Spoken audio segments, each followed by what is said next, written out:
Okay, it is 6 o'clock. We'll start tonight's meeting with a roll call from our city clerk, Kathy Valdez. The record should reflect that all members are present except for Councilmember Contreras. We do anticipate that she'll be joining us on Zoom shortly.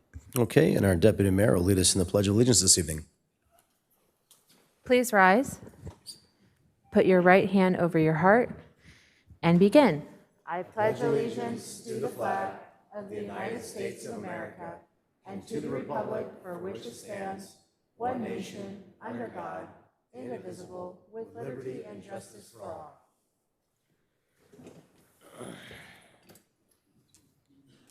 Okay, and our city clerk, Kathy Valdez, has some procedural items to cover. Thank you, Mayor. And I did want to announce that Councilmember Contreras is on Zoom. For students participating tonight, we'd like to let you know that you need to attend the meeting for a full hour. Once you're done and ready to leave, you can ask one of our staff members at the back of the room to sign your paper. Thank you. To speak on an item on tonight's agenda, please fill out a speaker slip with the number of the item you want to speak on. Give it to the clerk secretary staff here at the dais. Speaker slips are available on the table just outside the council chambers. For members of the public participating via Zoom, you may use the raise your hand feature to indicate you'd like to speak or press *9 on your phone. We will announce when to raise your hand to indicate that you would like to make a comment on the specific item being discussed. Speakers will have 3 minutes each to address the council. Any member of the public may address the city council on agency-related matters that are not on the agenda by requesting to speak during this section of the agenda.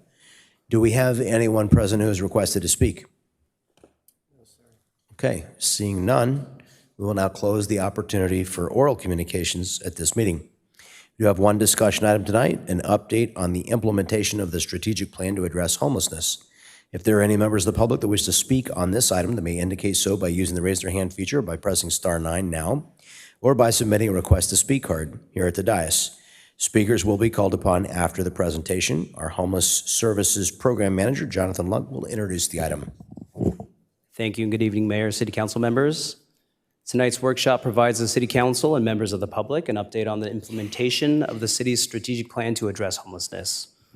Also with me tonight is Management Analyst Johanna Knief, who will also provide a portion of tonight's presentation. Staff invite the City Council to receive the presentation in its entirety, saving questions for after the conclusion of the presentation, as questions that arise may be answered later in the presentation.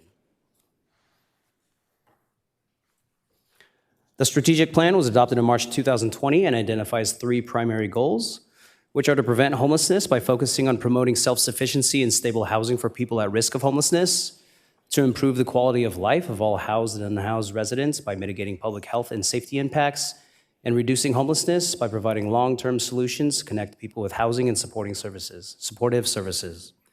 These 3 goals aim to ensure that when homelessness does occur, it is a rare, brief, and one-time experience. The strategic plan utilizes 7 strategies to pursue these goals, with various programs provided by strategic plan partners, with updates provided for each of these programs with tonight's presentation. This workshop is meant to provide a high-level update of these activities, with more particular details reserved for in-depth discussions during Standing Committee on Homelessness meetings. Through June 30th, 2025, the strategic plan has appropriated over $27 million, spending nearly $12 million of those appropriations. The majority of funds appropriated towards strategic plan activities come from the state of California at 63% of total appropriations, followed by 31% appropriated from locally generated revenues, and the remaining 5% from federal sources. Notable grants include $9.6 million from Encampment Resolution Funding Rounds 1 and 3, and approximately $8 million from the city's year-end fund balances and cannabis revenues. To measure homelessness in Vista, the city relies on 2 tools, one being the annual point-in-time count, coordinated by the Regional Task Force on Homelessness, or RTFH, as directed by the United States Department of Housing and Urban Development, or HUD. 21 census tracts are assigned to the Vista point-in-time count, which includes unincorporated areas between Vista and San Marcos. San Diego County saw a 6.5 reduction in unsheltered homelessness in 2025, with 5,714 individuals counted as experiencing homelessness, compared to 6,110 counted in 2024. This heat map illustrates the concentrations of homelessness within Vista's point-in-time count boundaries, with notable concentrations along State Route 78 and the Vista downtown. A total of 265 individuals were counted with Vista's count, which is a 2.2% decrease from 2024. This included 9 unsheltered and 2 sheltered veterans, 76 sheltered individuals and families, 54 sheltered youth, and 52 unsheltered and 23 sheltered persons experiencing chronic homelessness. The overall unsheltered count in Vista saw a 15.3% decrease from 170 counted in 2024 to 144 counted in 2025. Vista's sheltered count saw an increase of 19.8% in sheltered homelessness, up from 101 in 2024 to 121 in 2025, which may indicate a better utilization of shelter resources in the city. This graph tracks the point-in-time count since 2016. It should be noted that there was no point-in-time count in 2021 due to COVID. Sheltered counts are informed by provider-submitted data, or if unreported, the most recent data in HMIS. Non-HMIS participating transitional housing programs may or may not report each year. The 2025 point-in-time count is the first year that the Buena Creek Navigation Center was operating during a count, and the facility lies within Vista's point-in-time count boundaries. Through an agreement with RTFH, BCNC clients from Encinitas are included with the Encinitas point-in-time count results. During the night of the 2025 count, 36 of Vista's 36 beds were occupied, and 8 of Encinitas' 12 beds were occupied. The second and more recent tool of the strategic plan utilized to measure homelessness is the by name list maintained by the San Diego Rescue Mission. Because the by name list is a more precise tool which contains client-level data, public updates are provided with a dashboard developed by the Rescue Mission and presented to the Standing Committee on Homelessness on a monthly basis. The by name list tracks the inflows and outflows to and from unsheltered homelessness in Vista, with 326 individuals engaging with Rescue Mission outreach workers by June 30th, 2025. The Rescue Mission also maintains a second by name list, tracking the number and needs of Vista residents experiencing chronic homelessness that utilize emergency and other public services at a higher rate and requiring higher levels of care. On June 30th, 2025, 32 Vista residents were included on the chronic homelessness by name list, with the most common barriers to solving their homelessness being a lack of support systems and substance use. To help guide its implementation, the strategic plan employs 2 working groups intended to receive regular and detailed updates on strategic plan activities and provide feedback and direction to the City Council. On January 23rd, 2024, the City Council formed the Standing Committee on Homelessness, which met monthly and is composed of Chair Katie Melendez, Vice Chair John Franklin, and remaining council members as ex officio members. Key Standing Committee discussions and recommendations to the City Council include the Vista Housing Innovation Pilot Program, the Vista Emergency Rental Assistance Category 2, ERF 3 funded outreach, and formation of the Homelessness Commission, all of which were adopted unanimously by the City Council. On June 24th, 2025, the City Council approved a 7-member Homelessness Commission to provide community feedback on the strategic plan, with 1 appointment per council member and 1 appointment to the Standing Committee Chair and Vice Chair each. The Standing Committee appointments are preferred for individuals with lived experience of homelessness. On September 9th, 2025, the City Council held interviews with Homelessness Commission applicants, and the first Homelessness Commission meeting is scheduled for February 2026 and will meet on alternating months with the Standing Committee.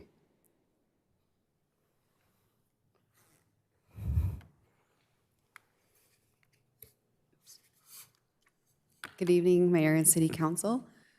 To continue the support of homelessness prevention goal of the strategic plan, the City Council appropriated $200,000 from the year-end fund balance on November 12, 2024 to create a new rental assistance program. The program's design was discussed at the March 20th, 2025 Standing Committee meeting, with awards limited to $5,000 per household and 3 months of assistance, including arrears. Additional criteria for eligibility included applicants meeting HUD Category 2 definition of homelessness, with the committee divided on setting eligibility at 60 or 80% AMI. On April 29th, 2025, an RFP was published to solicit an administrator of the program, and 3 proposals were received. The RFP established program eligibility to VISTA residents meeting the HUD Category 2 definitions of homelessness, which means that residents would be lost within 14 days of an application for assistance, no subsequent residence has been identified, and the household lacks resources or support networks needed to obtain other housing. To meet each income level priority of the standing committee members, 75% awards would be reserved for applicants making 65% AMI or less, and 25% of the awards would be reserved for applicants making more than 65%, but no more than 80% AMI. On June 10th, 2025, the City Council approved an agreement with Interfaith Community Services to administer the VISTA Emergency Housing Assistance Program Category 2, or VHAP C2. On June 30th, 2025, the VHAP C2 was still finalizing implementation and no contract funds had been spent.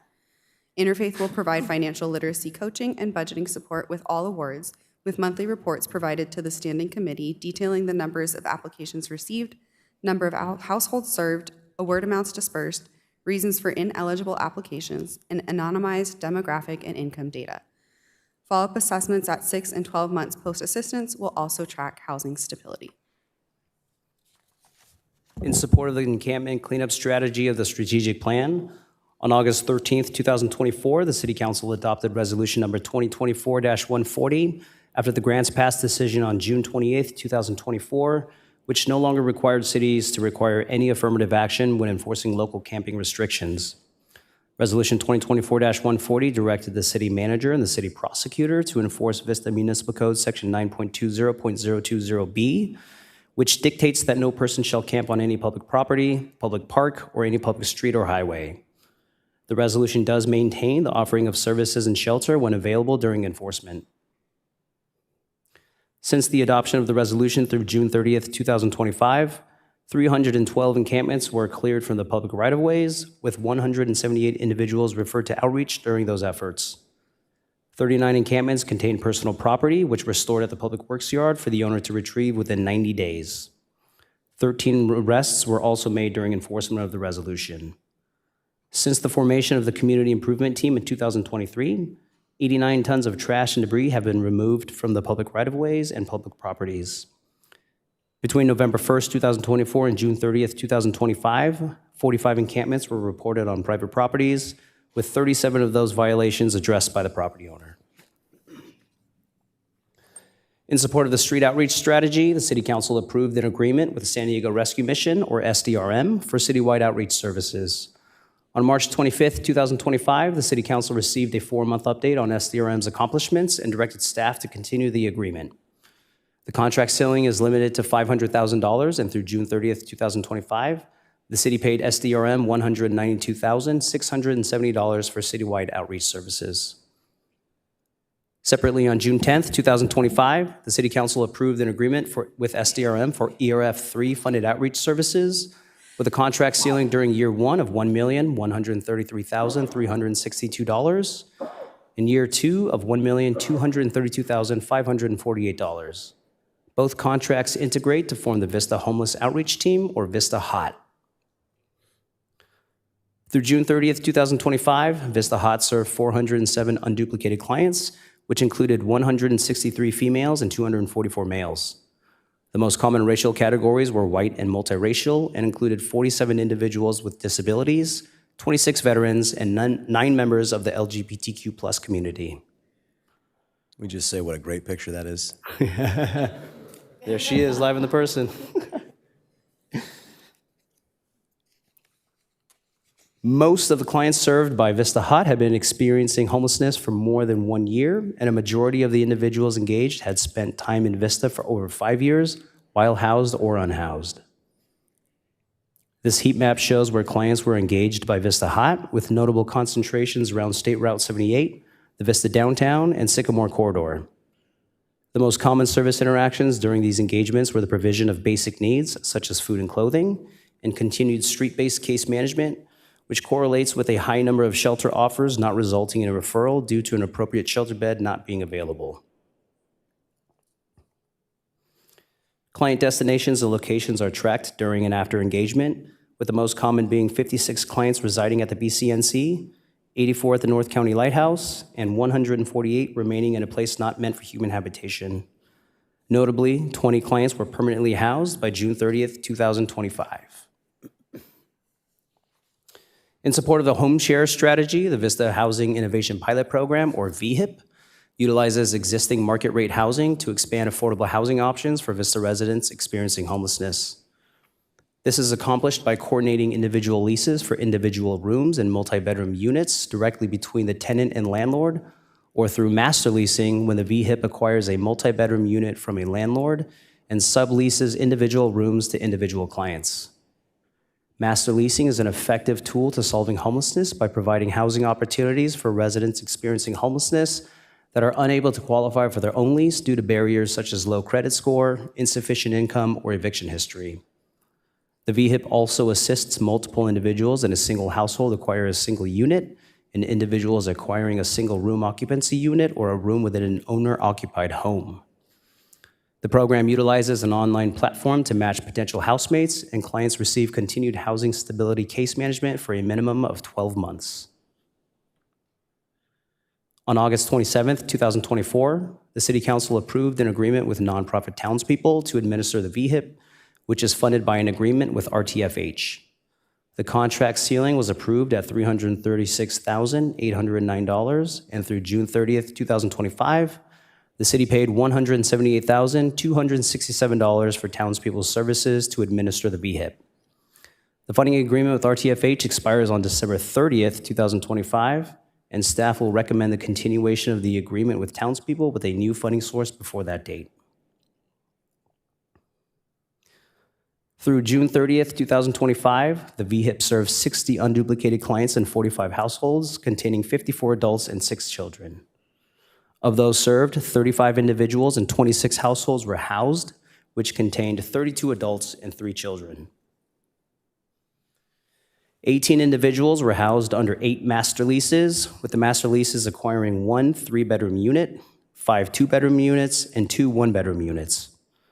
Gross master lease costs paid by townspeople directly to landlords totaled $64,110, with $11,812.31 recovered from the tenant, making a net master lease cost to the program at $52,287.79. With 44 total master leased months administered, the VHIP paid an average of $1,188.36 per unit per month, substantially lowering the cost of housing for clients acquiring these units. 16 individuals were housed in 11 units with their own individual lease. These units included 4 SROs, 2 rooms in an owner-occupied home, 2 studios, 1 1-bedroom unit, and 2 2-bedroom units. These clients were able to qualify for their own lease, which townspeople coordinated between the tenant and the landlord. This chart demonstrates the cost of individuals in SROs and home share arrangements, as well as the individual costs of tenants in shared units. The VHIP paid a total of $40,979.83 in rental assistance for these clients, and with 70 individual leased months receiving rental assistance, the VHIP incurred an average cost of $585.43 per unit per month. Other flex funds paid by the VHIP include move-in supports such as basic home furnishings, transportation costs including moving costs, emergency response including hotel or motel stays as bridge housing, and full home furnishing from nonprofit Humble Design. Total flex funds spent through June 30th, 2025 totaled $22,903.93. The Alliance for Regional Solutions provided shelter beds in support of the strategic plan as one of the first strategic plan providers. On September 26, 2023, the City Council approved a new contract to reimburse the Alliance for shelter beds utilized by Vista clients with a ceiling of $200,000 for the first year. Shelter bed night costs were calculated by dividing the number of beds by the operating budget of each shelter, which resulted in the costs for each shelter bed night at each shelter shown on this slide. On January 23, 2025, the agreement was extended through June 30th, 2025, and the contract ceiling was increased by $130,000 for a total contract ceiling between September 26, 2023 through June 30th, 2025 of $330,000. During both years, the cost to the Alliance shelters for Vista clients totaled $1.3 million, which is not represented correctly on this slide, I apologize. The total cost for the Alliance to shelter Vista clients were $1.3 million, of which the city contributed $330,000. During this period, the Alliance shelters served 132 unduplicated Vista residents, with 16 at Haven House, 34 at La Posada, 49 at Operation Hope, 5 at the Interfaith Shelter Network, and 28 at the Escondido Family Shelter. This included 65 adults, 45 children, and 22 older adults, as well as 1 veteran. The most common referral source during this period were SDRM with 24 referrals, 30 from Exodus Recovery, and 50 self-referrals or referrals from family. 92 clients exited Alliance shelters during the reporting period, with the most common lengths of stay between 30 and 59 days and over 120 days. 30 clients exited into permanent housing, 19 to a place not meant for human habitation, 25 to unknown destinations, and 18 to other programs such as recuperative care, substance abuse programs, transitional housing, or a different shelter.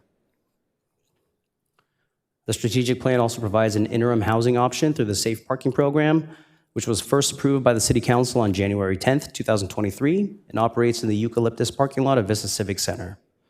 The program is operated by Jewish Family Service of San Diego, or JFS, and receives supplemental support from Dr. Bronner's Magic Soaps, who funds daily nutritious meals to the Safe Parking clients.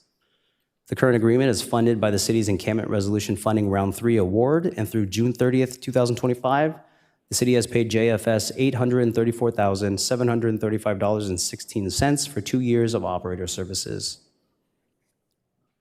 Since inception of the Safe Parking Program, 230 unduplicated clients have been served, with a relatively even distribution of males and females.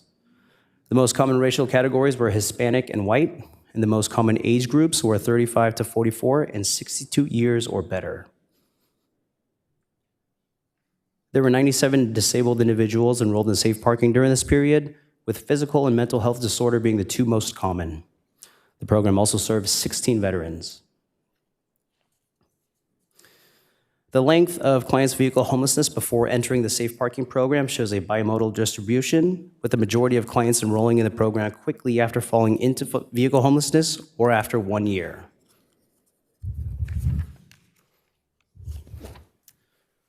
There were a total of 153 exits from Safe Parking, with 84 positive exits after an average stay of 45 days in the program, 36 negative exits after averaging 27 days in the program, and 33 other exits.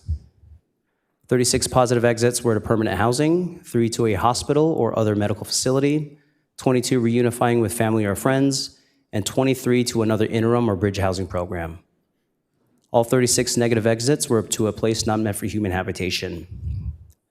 There were 29 other exits with a client leaving the program without contact, and 4 clients becoming ineligible after the vehicle became inoperational after enrolling in the program. The average length of stay before any exit was 37 days. I like the way that slide is put together. That'd be a good model. Noted. On September 26, 2023, the City Council approved 2 master leases of properties to be used as a semi-congregate navigation center. And on January 9, 2024, the City Council approved an agreement with nonprofit Retread to operate the Buena Creek Navigation Center, or BCNC. The first-year agreement had a contract ceiling of $1,050,180, $2,154,676 for year 2, and a total contract ceiling over 3 years of $3,150,540.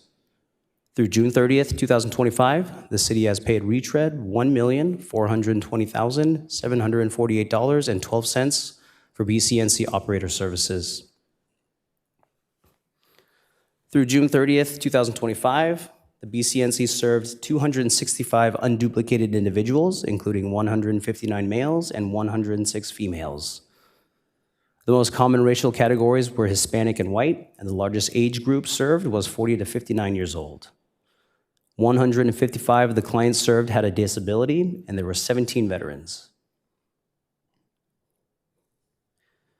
Before entering the BCNC, clients experienced a range of lengths in homelessness, with the three most common being 1 to 3 months, 7 to 12 months, and 2 to 5 years. The majority of referrals to the BCNC were received by SDRM, followed by Exodus Recovery, PATH, and a smattering of other outreach providers operating in Vista. It should be noted that earlier this calendar year, SDRM was designated as the exclusive referring party to the BCNC to promote a more efficient referral process and ensure that all Vista residents experiencing homelessness are included in the by-name list maintained by SDRM. There were a total of 221 exits by June 30th, 2025.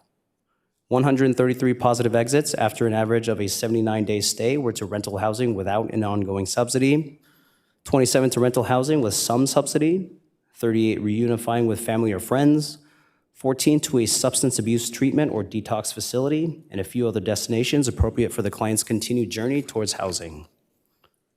The 79 exits after an average of 41 days at the BCNC included 75 exits back to a place not meant for human habitation and 4 exits to a hotel or motel using an emergency shelter voucher. 8 other exits included 4 to a jail, prison, or other detention facility, and 4 unknown exits with clients leaving without contact. The average length of stay at the BCNC before any exit was 63 days. With the BCNC operating through December 31st, 2026, the City Council began planning for its successor by appropriating $4.5 million from year-end fund balances to purchase a permanent navigation center facility. Senator Catherine Blakespear secured an additional $1 million for this project, bringing the total available funds for a permanent facility to $5.5 million. On June 24th, 2025, the City Council approved an agreement with SDRM to provide site consultation services to acquire the facility, with SDRM, which SDRM would operate at its own cost after this facility has been secured by the city. Staff and SDRM leaders have toured various sites as part of this agreement, including 2540 Fortune Way, 1210 Distribution Way, 722 West California Avenue, 1029 Poinsettia, and 2630 Business Park Drive. On September 9th, 2025, the City Council discussed 1029 Poinsettia Avenue and 2630 Business Park Drive, with the details of that discussion subject to client attorney privilege. A closed session meeting has been scheduled for October 14th, 2025 to follow up on the September 9th discussion, and no further details are publicly available at this time.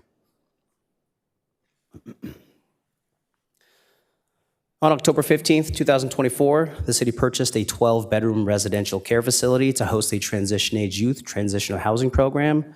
And on December 2nd, 2024, an RFP was published to solicit an operator of the facility. One proposal was received, and on March 11th, 2025, the City Council approved an agreement with Urban Street Angels, or USA, to operate the Vista House. The city is providing the facility for the program's use, and USA secures funding and provides operations for the program. The operating costs are expected to be $709,526 during the first year, $833,774 during the second, and $877,817 during the third year, which are expected to be funded through a combination of private and public funds. But those aren't public funds of the City of Vista. One more time? Those are not public funds of the City of Vista. County funds. County funds, yeah. We appreciate you bringing in those private funds. So all of you who bring private money in, we appreciate that. In preparation of the program, the city has provided various improvements to the property, including infrastructure repairs and additions that combine with the property's purchase price, total roughly $2.4 million. The program opened this past August, and Vista House program updates will be included with following standing committee and workshop updates.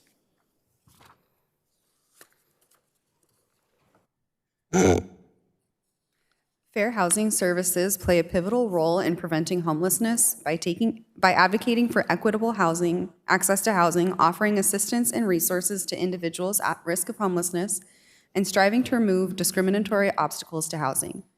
Moreover, fair housing is instrumental in maintaining housing stability by combating unjust evictions empowering tenants with knowledge of their rights, and championing policies that safeguard against housing insecurity. By ensuring that all residents have equal access to safe and affordable housing, fair housing organizations contribute to the stability and well-being of communities. Between November 2024 and June 2025, city staff recorded 425 interactions, including calls, emails, and in-person visits to the Housing and Homeless Services Division. Of those, 63 were regarding fair housing and tenant-landlord issues, for a total of 14.82% of contacts related to fair housing concerns. It should be noted that residents may have more than one concern per contact or may be vague during their inquiry to avoid sharing sensitive or vulnerable information. The most frequently reported issues were renters' rights inquiries, eviction notices, mold, and rent increases. The City of Vista is committed to affirmatively furthering fair housing. CSA San Diego is a nonprofit organization whose primary mission is the promotion of social justice and public welfare through programs, services, and advocacy against all forms of discrimination, including advocacy for the eradication of housing discrimination to assure equal housing opportunities for all equal individuals. The City of Vista has selected CSA San Diego to provide fair housing and tenant-landlord mitigation services for fiscal year 25-26. For any fair housing concerns, residents are encouraged to contact CSA at 619-444-5700 or outreach at c4sa.org. I'll now review the significant fair housing cases for this reporting period. In February 2025, a resident at SoFi Shadow Ridge Apartments contacted staff with concerns regarding a rent increase. She questioned whether her rent should be calculated using the income limit for a one-person household rather than the two-person assumption tied to her unit. Over the following months, staff coordinated with CSA San Diego, Keyser Marston Associates, known as KMA, which is the city's economic consultants for affordable housing projects, and the city attorney's office to review the concern. All parties confirmed the property's rental calculations were consistent with the governing 2004 regulatory agreement, which sets rents based on unit size rather than household occupancy. This supports HUD regulations and California Health and Safety Code. Despite the appropriate increase, staff advocacy resulted in the rent increase being removed. In April 2025, a council member referred a Ryland resident to staff regarding concerns with her security deposit and potential wrongful charges. Staff connected the resident with CSA for landlord-tenant mitigation support and facilitated communication between the resident and CSA. Over the following weeks, CSA reviewed the resident's documentation, requested clarification on certain charges, and drafted a letter of dispute once additional information was received. In April 2025, a resident contacted the city seeking assistance for her sister's household of 4 seniors after they were displaced from their residence at Bethel Family Worship. Staff referred the household to CSA and the Legal Aid Society of San Diego for landlord-tenant support and made a direct referral to townspeople and San Diego Rescue Mission for shared housing navigation. The household received assistance with applications to multiple apartment communities and hotel vouchers for interim housing. In June 2025, multiple residents of Santa Fe Senior Village reported concerns regarding ADA accommodations, emergency access for first responders, building entry systems, secondhand smoke exposure, delivery and transportation access, and limited accessible parking. Residents have reported that these concerns have negatively impacted their health and well-being and requested corrective measures to ensure enforcement of safety policies. Staff have confirmed with CSA and property management that these concerns have been resolved and no outstanding fair housing violations remain. Affordable housing serves as a crucial safety net that prevents individuals and families from falling into homelessness, helps break the cycle of poverty, and provides them with the foundation they need to thrive. Affordable housing provides rent stability and ensures households can allocate a reasonable portion of their income towards housing costs, reducing the risk of financial instability that can lead to homelessness. In addition, certain developments offer on-site support services such as counseling, job training, and healthcare, which can help individuals and families address underlying issues and prevent them from slipping into homelessness. The City of Vista supports the creation of affordable housing through a combination of state law provisions, local policies, and homeowner incentives. Together, these tools ensure both large-scale developments and smaller residential additions contribute to meeting the community's housing needs. One way to encourage development of affordable housing is through the city's ADU fee waiver program.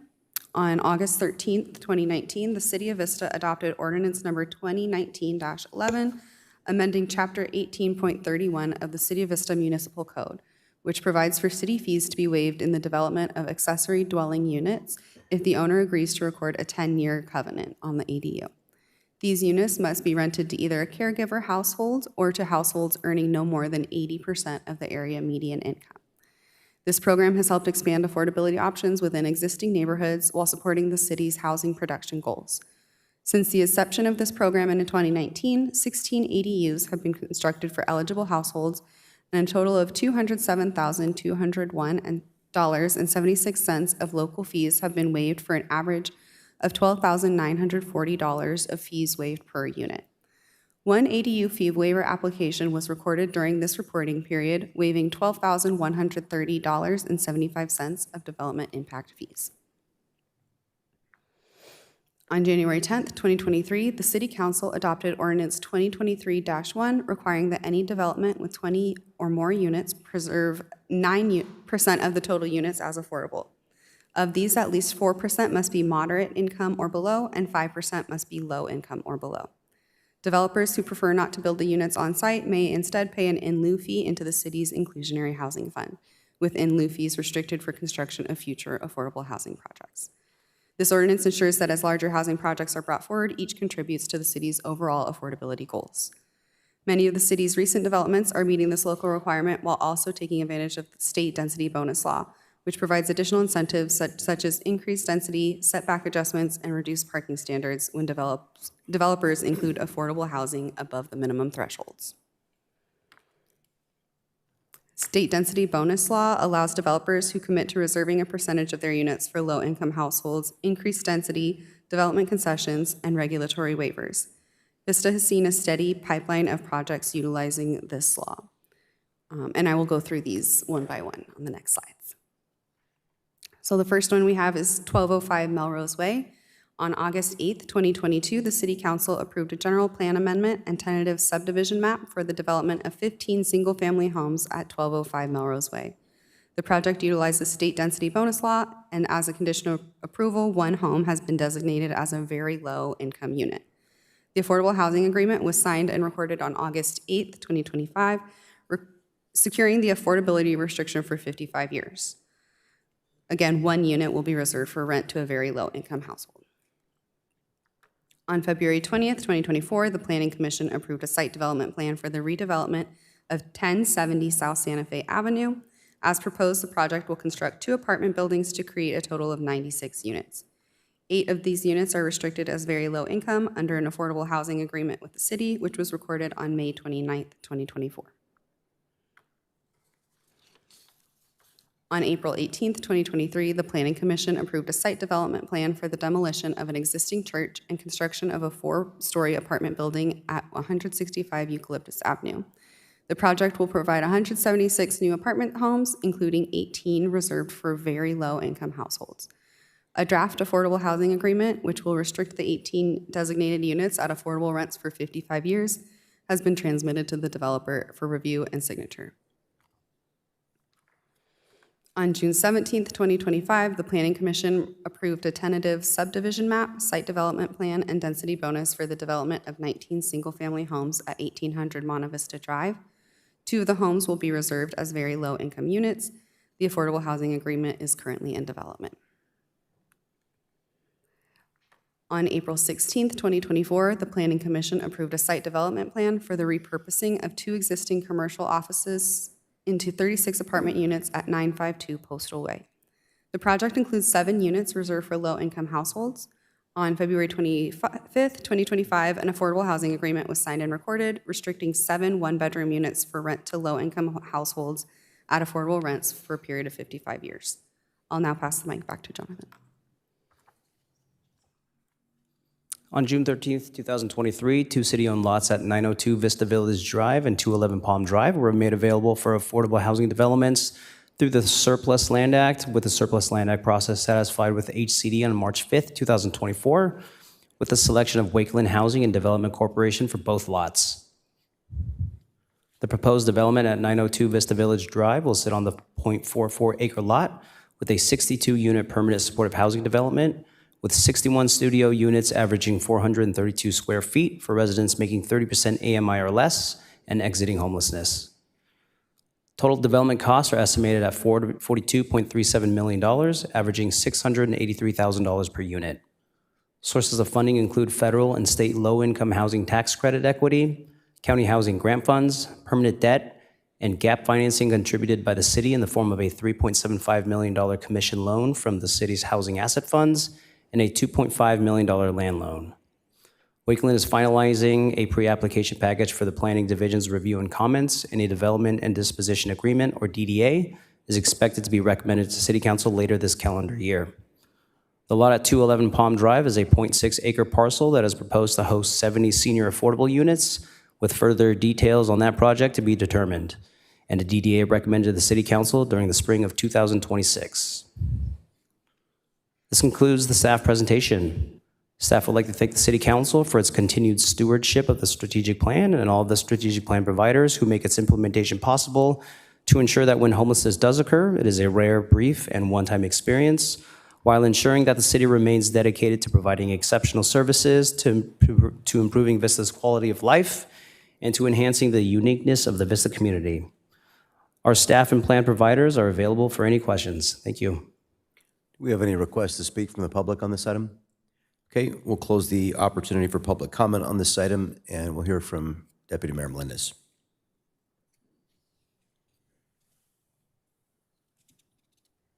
There we go.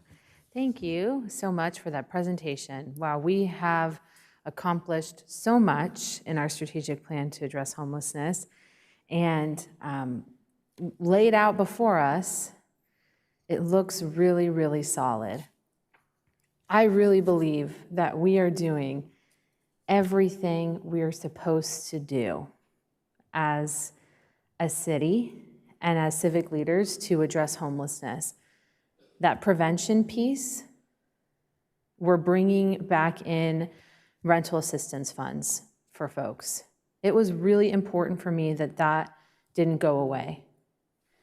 And I've spoken to our service providers, and they agree. We need those dollars, those rental assistance, rapid rehousing funds, so that folks can get into a place, and we need the rental assistance available for folks that are at risk of losing their housing. Those are really important prevention and action programs. And the amount of data we have about outreach and shelter engagement is fantastic. I think the way that we're modeling this data is really great. We're able to see what the actual result is at the end of the month, how many people we really helped. And it's not looking good. There's so many folks out there. And I'm not saying that to say that we're not doing a good job, because we're doing a really good job, but we're still not there. We're not seeing the numbers fall when it comes to homelessness. And that's a theme again and again. It's not just our city, and I think our city is doing more than most. I think all of us would agree with that. And I think all of us as a council would agree that our partnerships and our staff and our contractors in these services have been fantastic. I am so pleased with the outcomes here. And from that prevention piece to intervening in our shelter beds and every proactive step we're taking to make sure we can continue providing those services. We're continuing to provide rental assistance. We're continuing to provide fair housing. We're continuing to provide safe parking, continuing on outreach, continuing on shelter beds. And I would love to go back to one slide about the chronic causes towards the beginning. I just made a note that those top reasons for chronic homelessness were support, lack of support, and substance use. So people are addicted and people are disconnected. And that's leading to really horrific life experiences of ending up on the street. But following close behind, a top barrier for people is income. When I first got elected, our strategic plan to address homelessness did not include housing.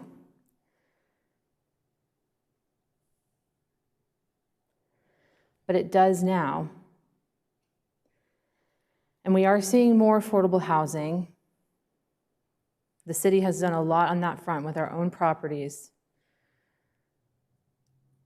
But the fact of the matter is that people are financially hurting. Not only are they emotionally hurting, and they're lacking support and they're struggling with substance use, they're also financially hurting. People are poor. We have a high amount of low-income families and individuals in our community, and I want to advocate for them every day. People can't afford rent, food, or health care, or basic necessities. But not only can folks not afford those basic necessities, and our service providers know that, but folks in our community are also working, and they're not being paid enough to manage their expenses, and their rent is too high, and their cost of housing and their cost of living is too high. And ultimately, it leads to a greater and greater crisis. And the city has taken on a huge responsibility to address the crisis of homelessness and of poverty. And the levels of despair that our community can find themselves in. We're intervening sooner. We're intervening in the lives of our youth. We're intervening with dynamic services to address people's lived experience, understanding that if you're a veteran, or if you're part of the LGBTQ community, or you're another marginalized group, that statistically, you're gonna have a harder time. We're following the path between prevention and resolution that myself and my colleagues have laid out. And I think that this is a model for the rest of the county. But we still have more to push in terms of responding to that poverty need in our community. Working families that have been here for a really, really long time and have a hard time being able to stay off of the streets. So it continues to break my heart. I spoke to someone recently and they asked me, what keeps me up at night? And it's homelessness. It absolutely is homelessness. That is why I'm here. That's why I was elected. Because from my background in this, I understand what it's like to provide those services. And now sitting here, I understand what it means to provide the resources. And from a staff perspective, we're depending on funding. We're depending on grants. We can give you whatever methodology we want, but if we don't have dollars to make it happen, it's not going to happen. So I want to say a big thank you to our staff for forwarding these initiatives outlined here through grant funding. The success of our grant applications for programs like Encampment Resolution has been fantastic. Our funding and resources from State Senator Catherine Blakespear, huge progress in the city of Vista. And then all of the other partnerships that have come around to make our services possible. From the bottom of my heart, I say thank you to everyone who has invested in this strategic plan, because we are resolving homelessness for people. But I think we have a lot more to go in terms of really resolving that homelessness. And for me, that means permanent supportive housing. I'm going to continue to push for that permanent supportive housing and making sure everybody has a home where they are safe and dignified and warm and dry and clean and healthy and happy. So I understand that this isn't an item we're voting on tonight,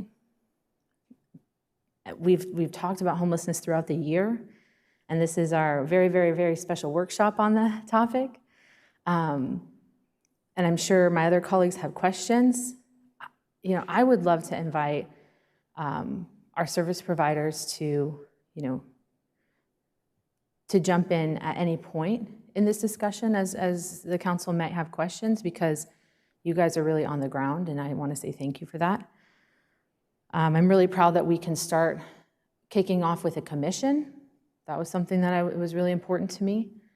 And I appreciate having had the opportunity to serve on the standing committee. And the mayor and I have served together and will continue to do so adjacent to the commission and alongside the rest of our council. As we continue to provide oversight for these programs, there's obviously improvements we can make. But I love the level of improved reporting. For example, previously, we didn't get as many specific updates about CSA Fair Housing. So that's really good to see that included in the report. And the only question I would have, just from the documentation that's provided here today, under the strategic plan goal of prevent homelessness, we have ERF3 programmatic support. So could you let me know, why is ERF3 programmatic support preventing homelessness and not reducing homelessness?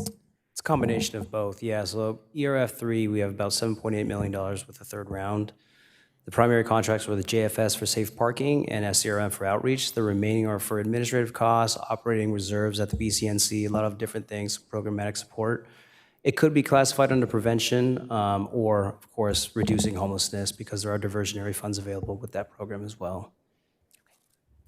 Thank you. That was my main question, but would love to hear from the rest of my council. Councilmember O'Donnell. Thank you. Yeah, great comments, Deputy Mayor. I just want to thank staff for this report. It must be hard walking into every room knowing that you're the best at this, but I appreciate the work that you're doing. To all of our providers, I mean this very sincerely. It is clear that you are making an impact in our community. You are making a difference. So I'm grateful. I know this entire council is grateful. We've invested a lot as a community, and you all are the outcome and the results that are making it happen. So we are very, very happy with the results and appreciate everything that you've been doing, because this is a tough issue to tackle. You will never solve homelessness, and I know that the role and goal of every organization is to end it and put yourselves out of a job. And unfortunately, I think that we're all painfully aware that that will probably never happen. But if we can move the needle and make a difference and get people off of the streets, a better quality of life, get them the resources they need, then we are doing our part to make a difference and an impact for them as well as our community. So I just want to say thank you. As well, and I just saw Senator Blakespear at the leadership dinner. She was asking specifically about this plan, and she's very proud of the work that you're all doing and what we've done with the Navigation Center. So I'm grateful for her and her support from the state, providing funds and making sure that we can address this here locally. I do have a question, because I know we'll be talking about a shelter in the coming months and probably year or so, but have we considered, if we're going to combine our safe parking with any new shelter, to try and lower the cost of operating two separate programs and house them into one facility? We have considered that. So in touring the different Navigation Center sites, we also included notes of whether or not there'd be sufficient parking for us to combine those into the same site. I look forward to that report when it comes. How far along are we on the Homelessness Commission? I know that we've done our interviews. I don't know if there are any others planned to be had or selection process to the extent that you can discuss it. I'd defer to the city clerk. I think we're still scheduled to have the first commission meeting in February, but between now and then, I believe there's probably some more work. We're still waiting for nominations from all the council members. So as soon as we have those, we'll bring them to council. Don't say all. I sent mine in. From some of the council members, thank you. I want to be clear. An issue that has come up from some of my residents is panhandling in the city of Vista. And I know that legally we cannot put an overlay and outlaw it altogether, but there are times during peak hours where it is dangerous, especially on Melrose, where it is not safe to be in a median where people are going 50, 55 miles per hour. So I guess this is more of a question for Walter, our city manager. Is there a potential to create some type of ordinance that would only be effective during peak hours so that we can ensure the safety of individuals that are out there? So where, I don't know if I want to use the word illegal, because I'm not trying to criminalize this act, but So aggressive panhandling is illegal by the penal code. So non-aggressive panhandling is actually not regulated per se. So we could not put in a penal statute in our ordinance on it. And since it's already regulated under the California State Penal Code, we probably would have our hands tied. yeah, I'm not trying to find anybody who's asking people for money, so I just want to make sure and explore that, because it's a concern that has come up from the community, so. So generally, when we have complaints about panhandling where they're getting into the traffic lanes, we have the ability to send sheriff or code out and deal with that. But if they're not, our hands are somewhat tied. Okay, thank you. What is our relationship with the county relative to our strategic plan to address homelessness? We do have county representatives attending our monthly internal homelessness working groups, so we are in regular contact with them. We've also been in increased contact lately regarding the RHAP program. So you know where I'm going with this. Yeah. Do they notify us when they're going to send individuals with vouchers to Vista? We get a weekly update of how many new clients are enrolled in the program and how many have exited. So we have a running total of how many are at that property. At the expiration of those 30 days, whose responsibility is it to then secure the resources for those individuals if they have not found permanent housing or another shelter to go to? So the first response I would provide is that there is new legislation at the state level that allows emergency shelters not to impose the tenancy rights after 30 days. So when motels are used as emergency shelter, tenancy laws won't apply. So the county has recognized that, and they are allowing to stay beyond 30 days. When a client does exit, the county's contract is meant to provide transportation for the client back to the point of origin. If it is an exit where they lose contact with the client, of course, they can't force that, and it would have to be elected by the client. I guess my greater question is, do we receive then a by-name list from the county, which individuals are sending up here? And if not, can we start getting that? Because what I'm seeing happening is that they are sending people into Vista because we have the resources for individuals. And I think it's actually exacerbating the problem versus fixing it. So whether it's Jim Desmond's office or whoever we're working with at the county, when they're bringing individuals up here, and then I see that all of our service providers here have to then utilize their services. We have to utilize our COPS team as well as our social workers and the whole gambit of it. And we're kind of getting stuck with the bill when we are doing so much as a community and as a city, far beyond any of our neighbors, providing funding and resources. Then we end up bearing the load and the responsibility of making sure these individuals receive the shelter and resources they need. And it's very frustrating when this happens. And I'm looking at you, I'm not blaming you for this, just so you know. But if there's a communication chain that we can get to start getting that information, and I don't know if we can charge the county once we take over the responsibility for this. Yeah, that's absolutely correct. So we have had meetings between ourselves with the county, our outreach provider, and their Equus, their provider at the motel. Okay. They are going to start meeting on a monthly basis to share that very information that we won't have access to, but the providers will. Okay. Good evening, council member. Yes, so I have a bi-weekly meeting with two of their executives to be talking through, do you have people that are going to be exiting? How can we assist in that process? Do they have a ride back? Are they refusing that? And what can we do to help?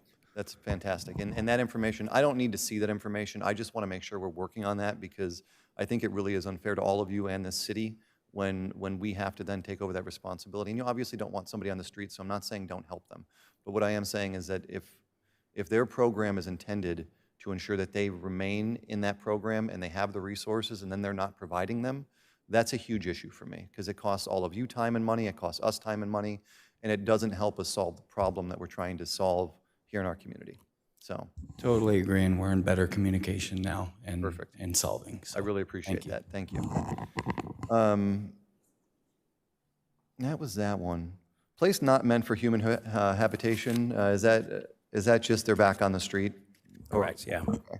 It's a fancy way of saying that. More or less, yeah. I do want to, Vehicles are, yeah. yeah, I want to say thank you, and I know I have publicly before, but the individual that was living at the Sophie Apartments, I know that she was having a very, very difficult time, and it was going to become an issue. It was going to become an issue for her as far as the cost of staying there if that rent didn't come back down.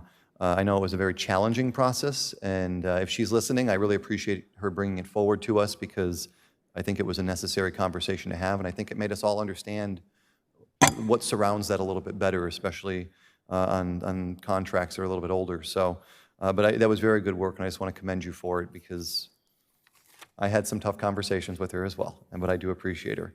The only other question I have, because I know we talk a lot about AMI and it's related to affordable housing.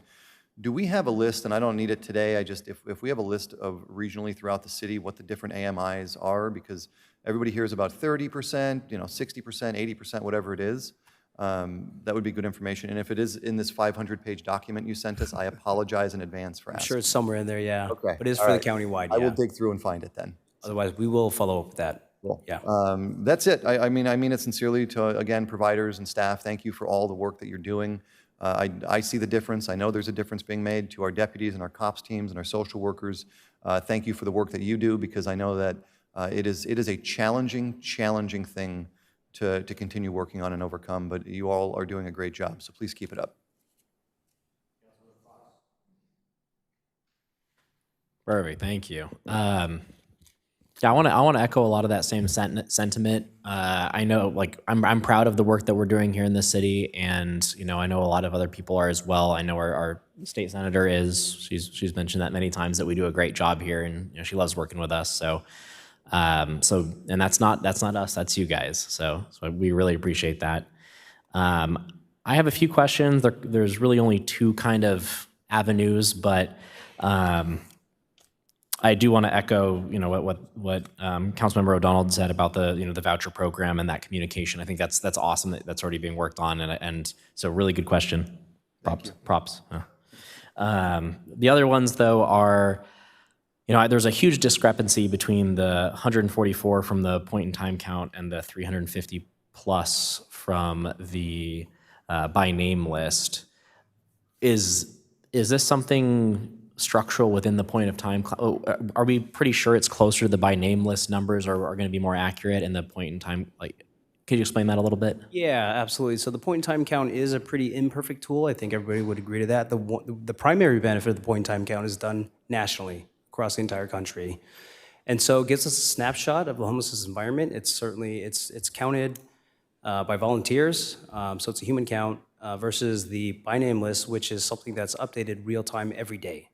And so as far as what is probably the most reliable tool for the current environment, I believe the by name list would be a superior tool. But the point in time count is one that's relevant across the entire country, and so we can compare between different jurisdictions and regions.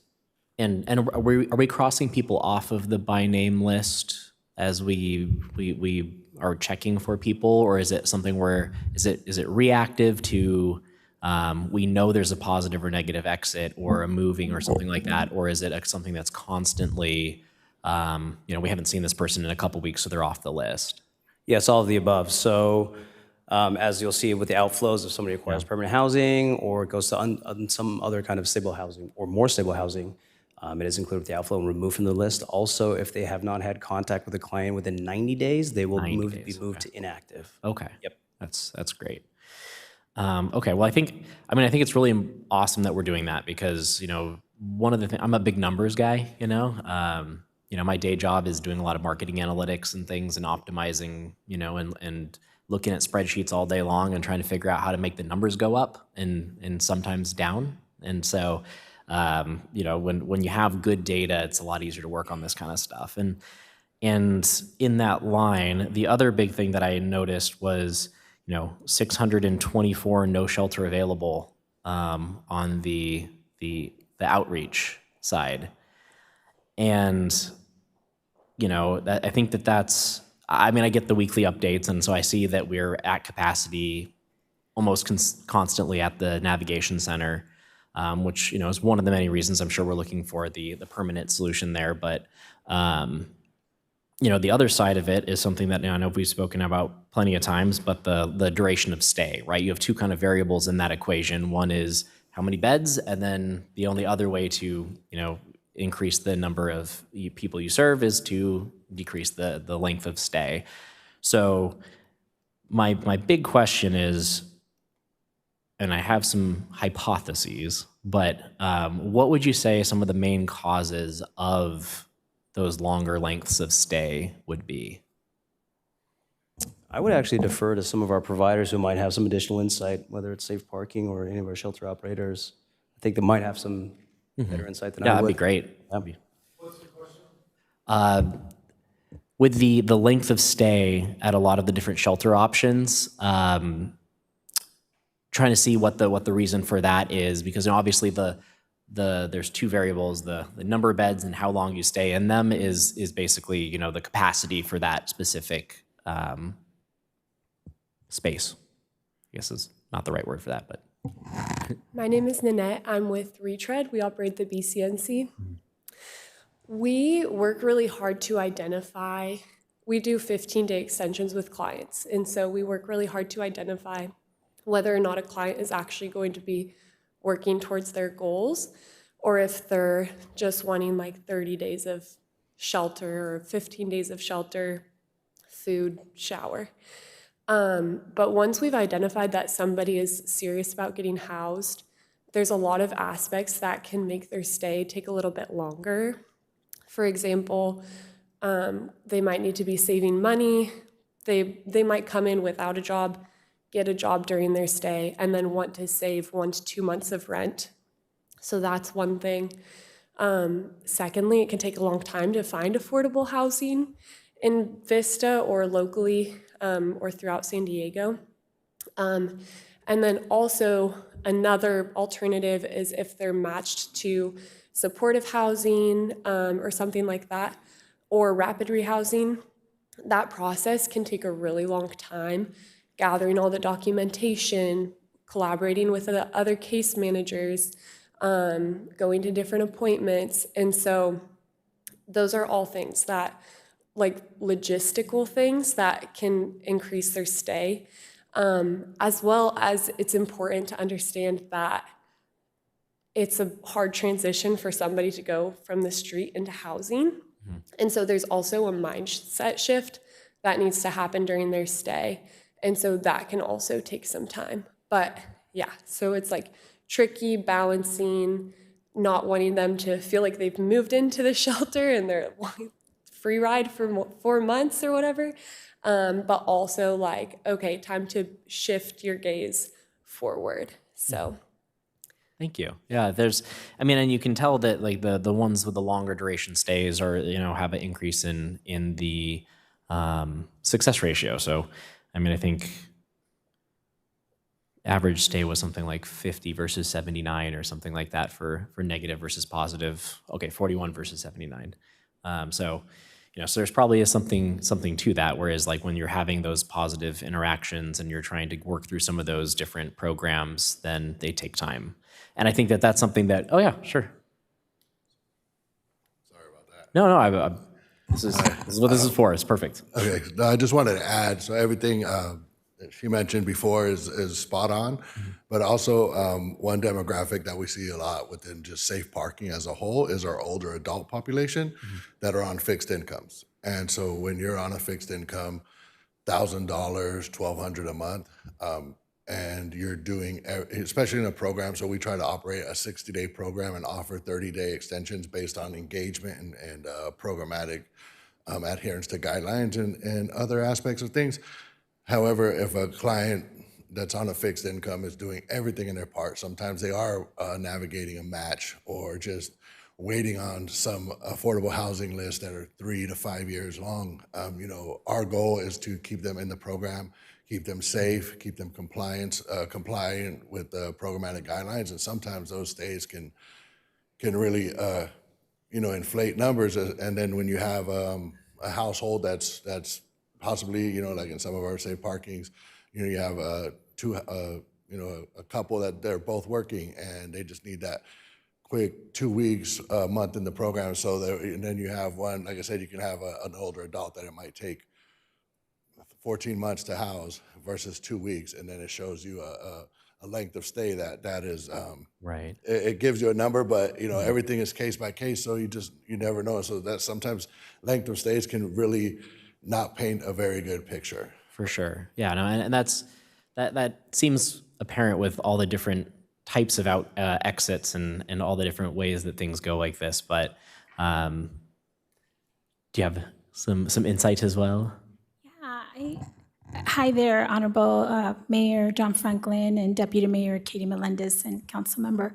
With regard to your question, I'm Beatriz Palmer, the former president of the Board for Operation Hope North County. First of all, thank you so much for your ongoing support. This is my colleague. You want to introduce yourself?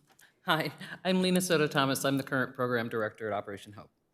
I now serve on the advisory board, but I'm also the president for the Alliance for Regional Solutions. So thank you on behalf of all the organizations. But I was thinking, Councilmember Fox, about your question, and what came to mind is that our colleagues, the staff at the shelter, work so hard with wraparound services to equip the families, which, by the way, were considered a high barrier shelter because the families are sober and ready to have a plan of action for sustainable housing options. But one of the reasons is because they're ready, but there's not enough housing or affordable housing, or they're trying to save the money for a down payment, right, or the deposit, the first, the last month. And then those that have been unsheltered or in house for several months need to rebuild their lives with stuff that they need to raise their children. And so financial support and affordable housing, a direct path for affordable housing, because they're ready.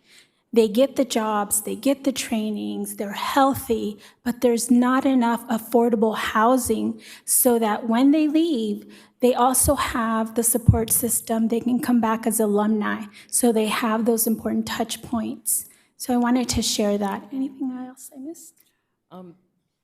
When we get clients into the shelter, they're with us for approximately 90 days. That's our goal, and we're usually very successful with having them able to find housing in that time period.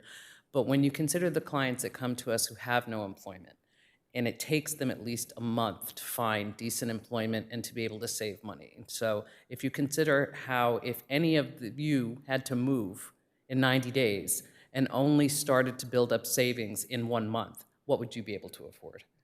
So it's very difficult when they're doing that. And then they go into the affordable housing, and a lot of these units that they have had that have come available are brand new, and there's wait lists, and maybe even a lottery if you get chosen to be on the wait list for one of the units. And then there's the procedure of being able to qualify for the unit that you've been chosen for a lottery on the wait list.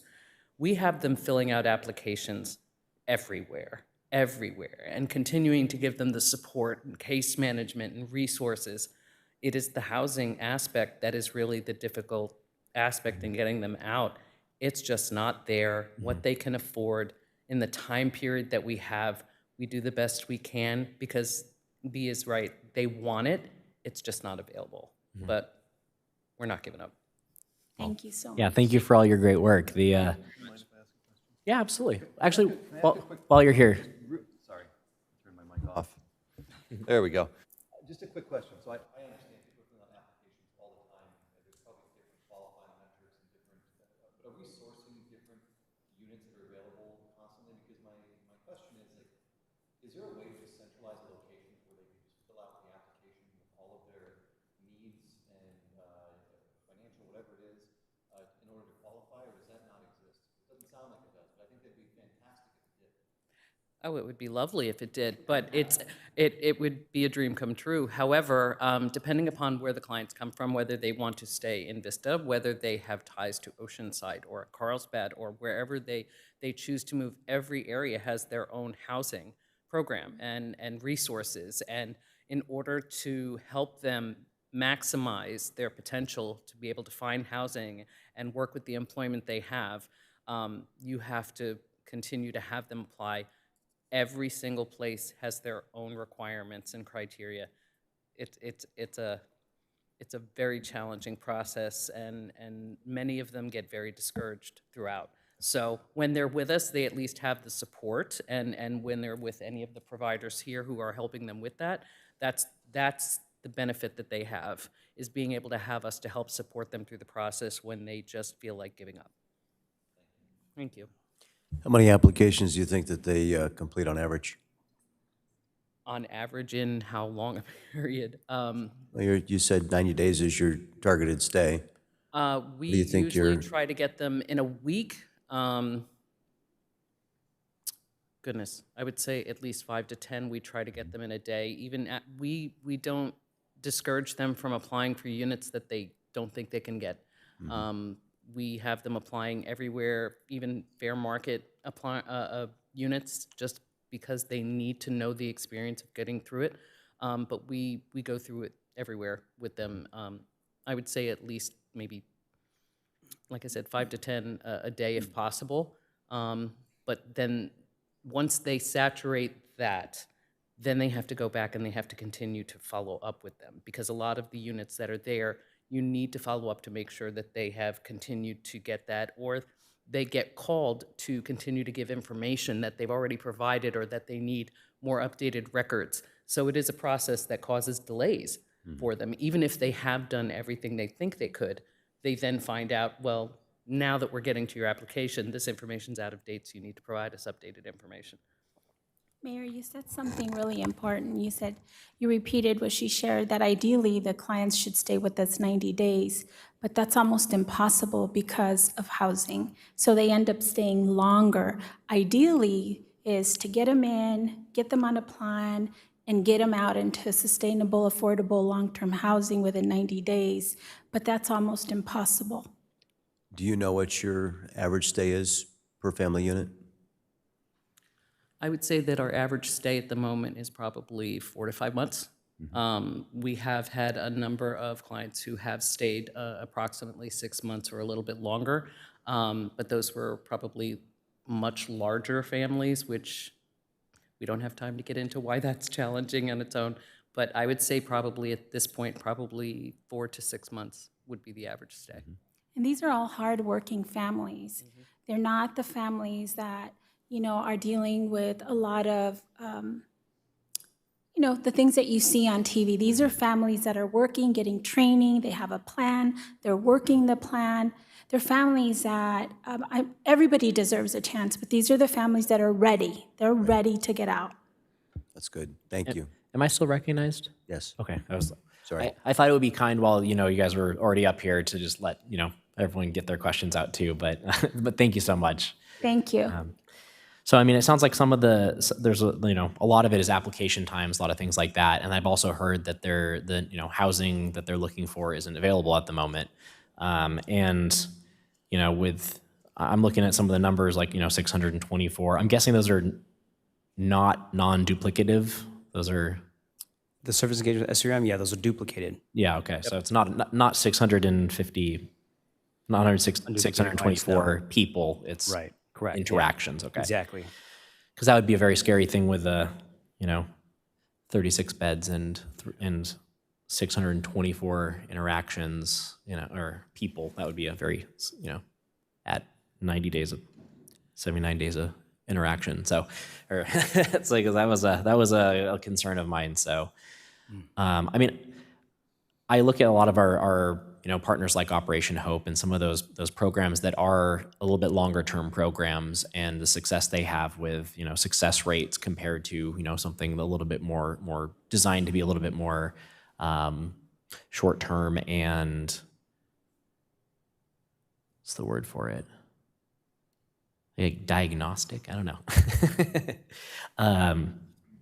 And so, my thought goes to, it sounds like maybe that's something that there's like a missing link where there's not a next place. And so, I know that that's something that probably, everyone's kind of aware of is, we have people that are in the shelter that want a place to go, and that next place just doesn't exist. And so you end up having a backlog, and in marketing and all these different things I do, and whenever I'm looking at these types of numbers, I'm always trying to find where the bottlenecks are and see, because that's where you need to make the changes and where you need to put the focus and where you need to put the funding to solve it. And so, when I identify bottlenecks, then, that's just, it's just kind of how I look at things. So, but I'm sure you're already aware of that. But if there's anything, I can do to help with that, feel free to let me know. If there's any programs that you guys know of that we can approach, anything that, we could work on, I'm here to help. So I think that's it for me. Did you have something you'd like to add? Yes, I would. Hi, my name is Felipa Rios. I'm with Interfaith Community Services. I think, too, one of the things that we need to take note of is everybody's individual, and sometimes we don't have, services are extremely important, and those services sometimes take longer if there's other barriers.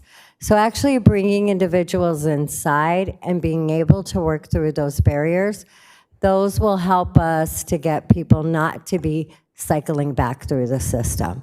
So I think that's an important thing for us to note as well. Thank you. Thank you. Now we're going to hear from Councilmember Corina Contreras on Zoom.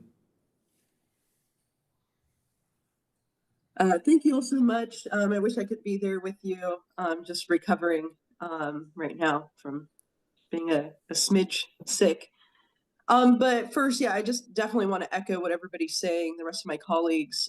Thank you to staff and to our service providers. A lot of work has gone into getting to this point on our strategic plan to address homelessness. But, I can't underscore enough the fact that we just don't have enough affordable housing. That's a huge barrier. I love that, as a city, we are taking responsibility to utilize our public land in the best way possible, including pursuing permanent supportive housing, so that way we could have those deed restricted affordable units. But we see that it just takes a long time for these to come online. So whatever we can do, just like we did for the Viste House, look at opportunities to purchase or to do master leases, so that way we can bulk up the housing stock that is available for folks once they're housing ready. Because the last thing that we want to do is, bring hope to these families, have them ready to go, and then there's no place for them to move next. That's a huge critical factor. So anything that we can do to expedite building our housing stock for affordable housing is going to be important, whether that's modular, purchasing properties, or doing more master leases. One of the things I wanted to ask too is with our inclusionary housing ordinance, I'm just curious, I'm not sure that I saw it in the slideshow or the report. Do we have the total figure of how much funding has been provided through this program? If you're referring to the in lieu fees paid for inclusionary, we haven't received any yet. Okay, so most people are building on site? So far, yep. But it is also a very new policy, so I think there's only been 2 or 3 developments that it's applied to. Yeah. Okay, fantastic. Yeah, one of the things, we wanted to make sure that, I think first and foremost, it's really important to build those on site, and, in lieu fees are secondary. But I'm glad to hear that, for the program, for the projects where this program applies to, that, we have seen that on site inclusionary housing is moving forward. So good to know. One of the things that I'm curious about as well is when we're looking at our VHAP, our Vista Emergency Housing Assistance Program, I do recall that when we were initially talking about this, that we also wanted to include folks that not just that rent, but that also own their own home. Is that something that we're looking at addressing? Because I'll tell you, it's really difficult for people to afford everything that they need right now. And more folks are unfortunately having a hard time re-entering the job market if they lose their job. There's a lot of fake jobs out there. I don't know if you've heard about this, but unemployment is a difficult situation for folks. And, minimum wage is not covering all the costs for folks either. So are we looking at, expanding? Do we have the potential to expand this program? Because I wouldn't want folks to be left out. I had a constituent that asked me this question because they had lost their job at the federal government due to DOGE cuts, and they weren't sure exactly how they were going to be able to afford their mortgage. So can you speak to that, please? Yeah, absolutely. So the original VHAP program that was administered by MAC did qualify for mortgage assistance. The VHAP C2, as approved by the City Council, it's only for rental assistance. If the City Council would like to see mortgage assistance be included, they can provide some direction to staff tonight, and we can bring an amendment back to the City Council at a future meeting. Okay. Yeah, I don't know where the rest of my council sits on this issue, but I definitely would advocate for us to look at adding folks that do own their home and need some mortgage assistance, especially if that's permissible with the rules. So I'll leave that up to my council to give a thumbs up or down, and I can't really see you all right now too well, but that is a ask that I would have of my colleagues if we could be maybe unanimous on that front, at least to see it come back to us and have a further discussion. The other thing that I wanted to highlight as well is I really this is a great report. It's very comprehensive. But I'm not sure if I missed this in the slide or in the packet. The way that it was laid out for cost per night, per bed, is really great. But I'm wondering if we could replicate, kind of that type of visual representation with different data, looking at outcomes for these different shelters. So, we have a lot of data on total exits, looking at which are positive exits, which are negative exits.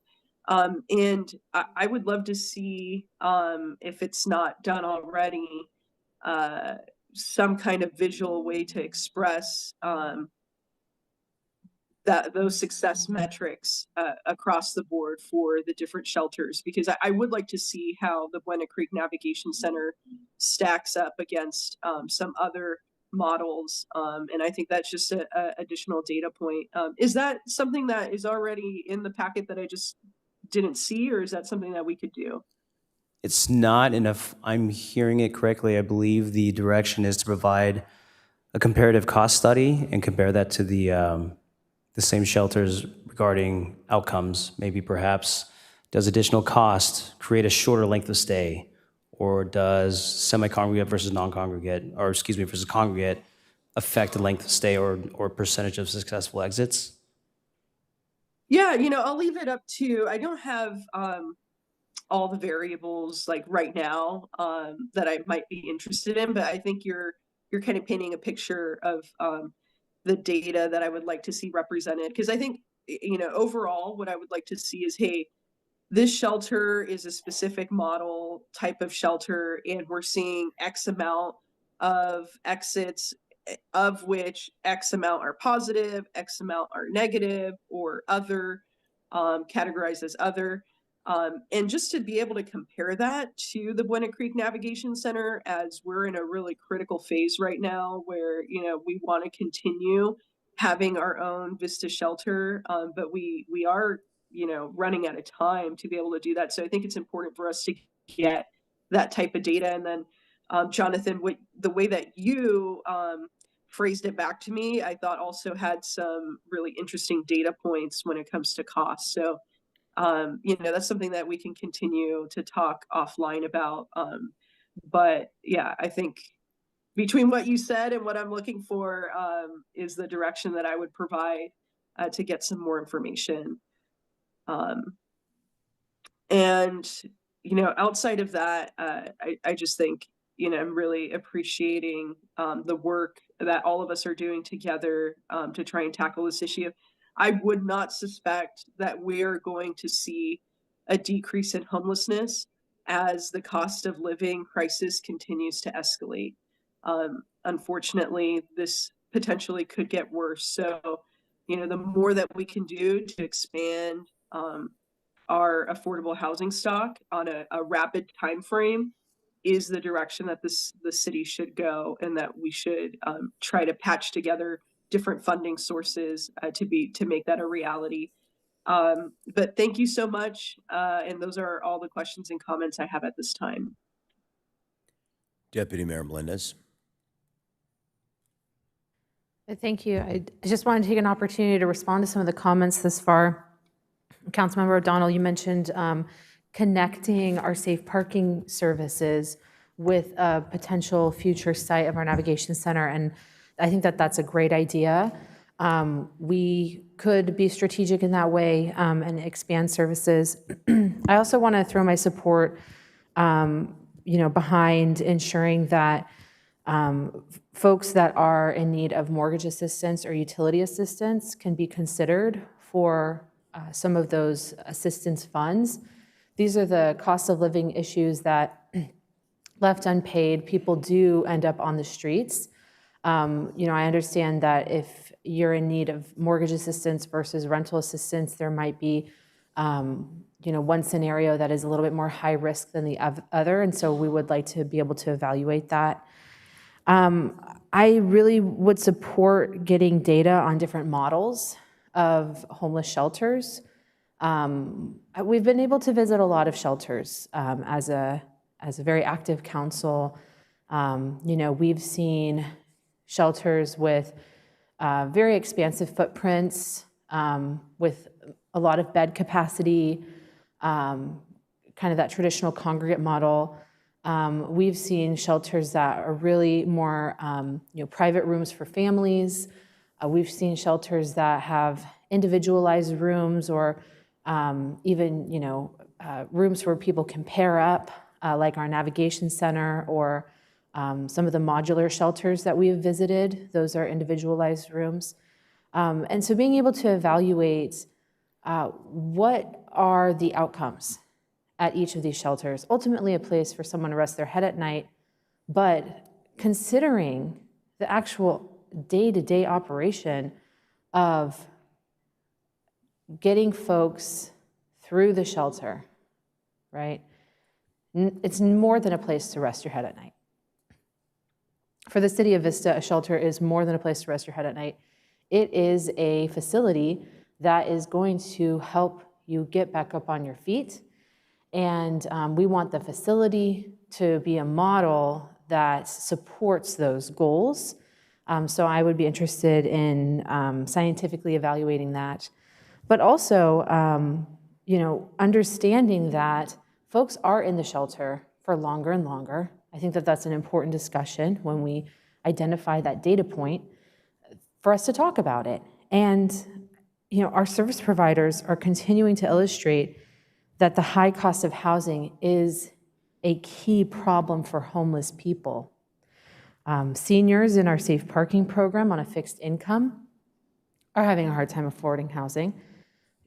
I would support a shallow subsidy for seniors. And I would call for us to look into that. We also see and heard that homeless individuals in our navigation center who have a job, but they can't leave the shelter yet because they need a rent-free environment in order to save for the cost of a deposit or the cost of rent. And the same with families at Operation Hope who can't find an affordable apartment, are barely getting back up on their feet, and the amount of time it takes to save for your next housing adventure, it's taken longer and longer because rental costs are continuing to increase, housing and cost of living continues to increase, and wages aren't following. So we know that the high cost of housing is a key problem for homeless people. And we can look at the numbers about how long people are staying in our shelter, and we can have grievances about that. But I do think that we can intervene with programs as well. for those seniors that are staying in our shelter, in our safe parking, longer and longer. We need to pilot some sort of senior-based assistance or another solution, right? There's solutions for all of these concerns, but that ultimate emphasis on affordable housing, I think, continues to shine. And thank you to the service providers who've been available to answer questions. But I really do think that there's we're creating a great continuum here and triaging process to get folks from a really horrible situation into some stability.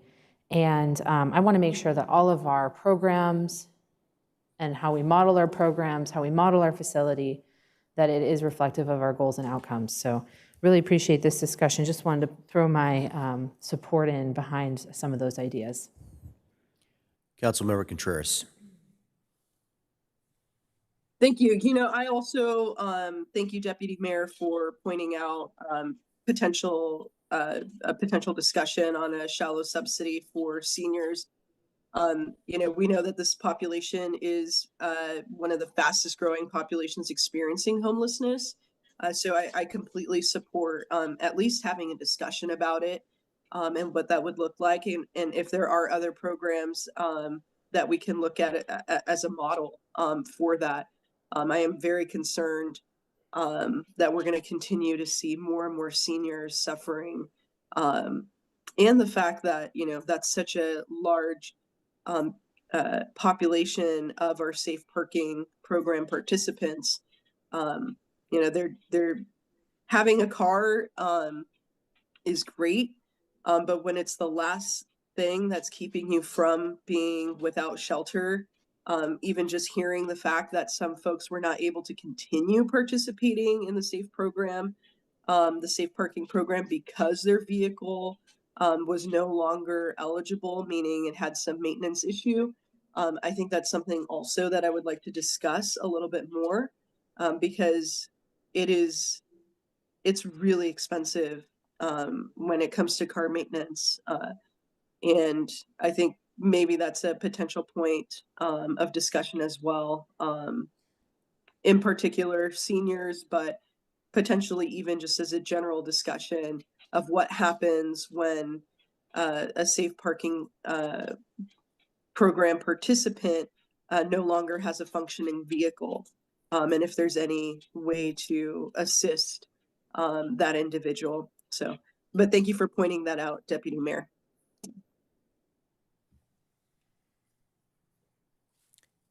I want to also echo the appreciation of all the council to all of you who are serving the homeless community in Vista. We're grateful for your daily efforts, and we're starting to understand as council people how anguishing it is to see all the people that you're helping. Unfortunately, the majority of them don't succeed, but we appreciate your heart to serve people and to push on to the successes, because I know how difficult it is to watch people suffer and not be able to succeed a lot of times.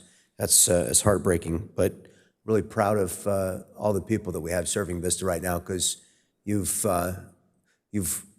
persevered through those emotional difficulties that are part of your job to help a lot of people. So we're really grateful for that. I want to highlight is our home share person here? I don't know if they are. Yes, we have Stacy Drew and Ms. Brenda Viveros. I don't know if we know, and I'm going to direct this to you, Jonathan. Do we know, are we growing that program? We would like to. The funding agreement is... I'm going to ask it differently. Is BCNC actively cooperating, or ARS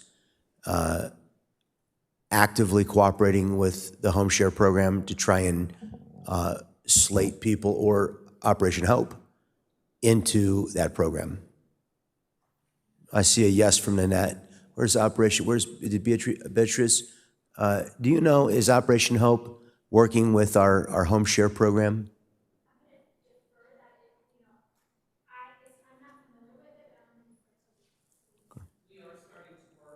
Okay.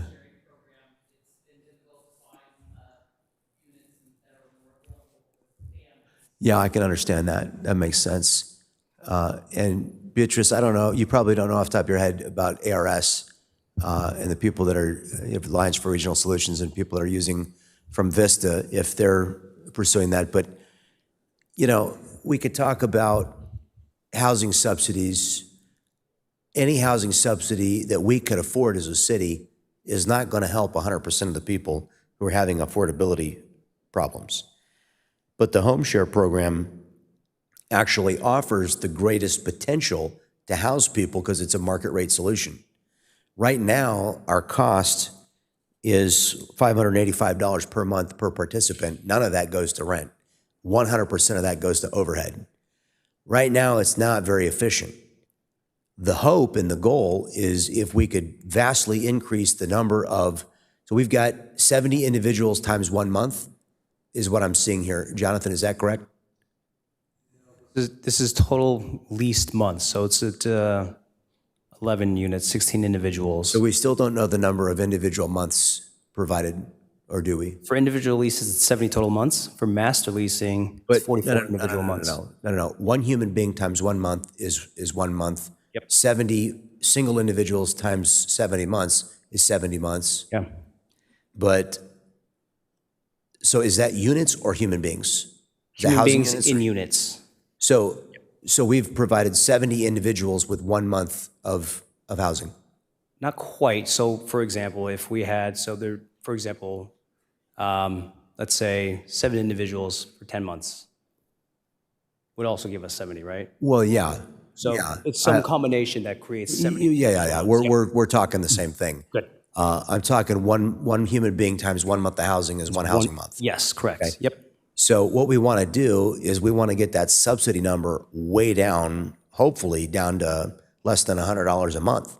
But only through a larger number of people utilizing it can we do that. We had some really good numbers on affordability under that program. I don't know if we have that slide easy to get back to.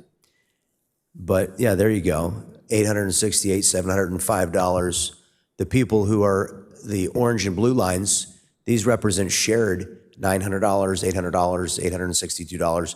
And I see we have some at the end there that are more expensive. But we got a lot of those people housed for less than $1,000 a month at market rate without a subsidy. That's so important because this has the potential to grow exponentially without taxpayer investment. It requires some taxpayer investment, but it's nominal compared to what it would cost us to provide a legitimate subsidy. So this is something that I guess I'm going to say this. I need the staff to be figuring out what's going on with growing this, because if we want to help, and that staff is you, Mr. Lung, I need you on top of this as a major priority, because if housing is the issue, this is a way that we can vastly multiply our resources. Take a small amount of public dollars and turn it into a large amount of people housed without a direct subsidy. And, without a direct subsidy, it gives people the dignity of doing it on their own.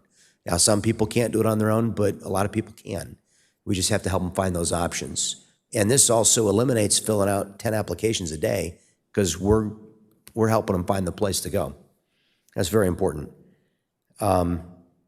Just doing the math on our 63 average days at BCNC and doing the math on the rescue mission average duration of stay and the number of beds, I think the number was 85 on the, is it 85 or on the by name list who currently want a shelter bed, but we don't have one for them? That's the last number I heard. The number of people that were that out of that 356 said, I'm willing to go right now if you got a bed for me. I think that's an important number that we didn't see presented today. But we had a number of people that, because we had the 600 and whatever it was out of the 3,500 service interactions, yeah. Right? We had but unduplicated, that number was like 85 at present. So I don't know if anybody knows what it is, but I think you're mentioning that you're talking about the monthly updates, yeah. Yeah. Yep. Is it 81 right now? Okay, so 81 right now is the number of beds that we need right now in Vista to accommodate the people that we've talked to in the last 90 days who want to go to the shelter right now.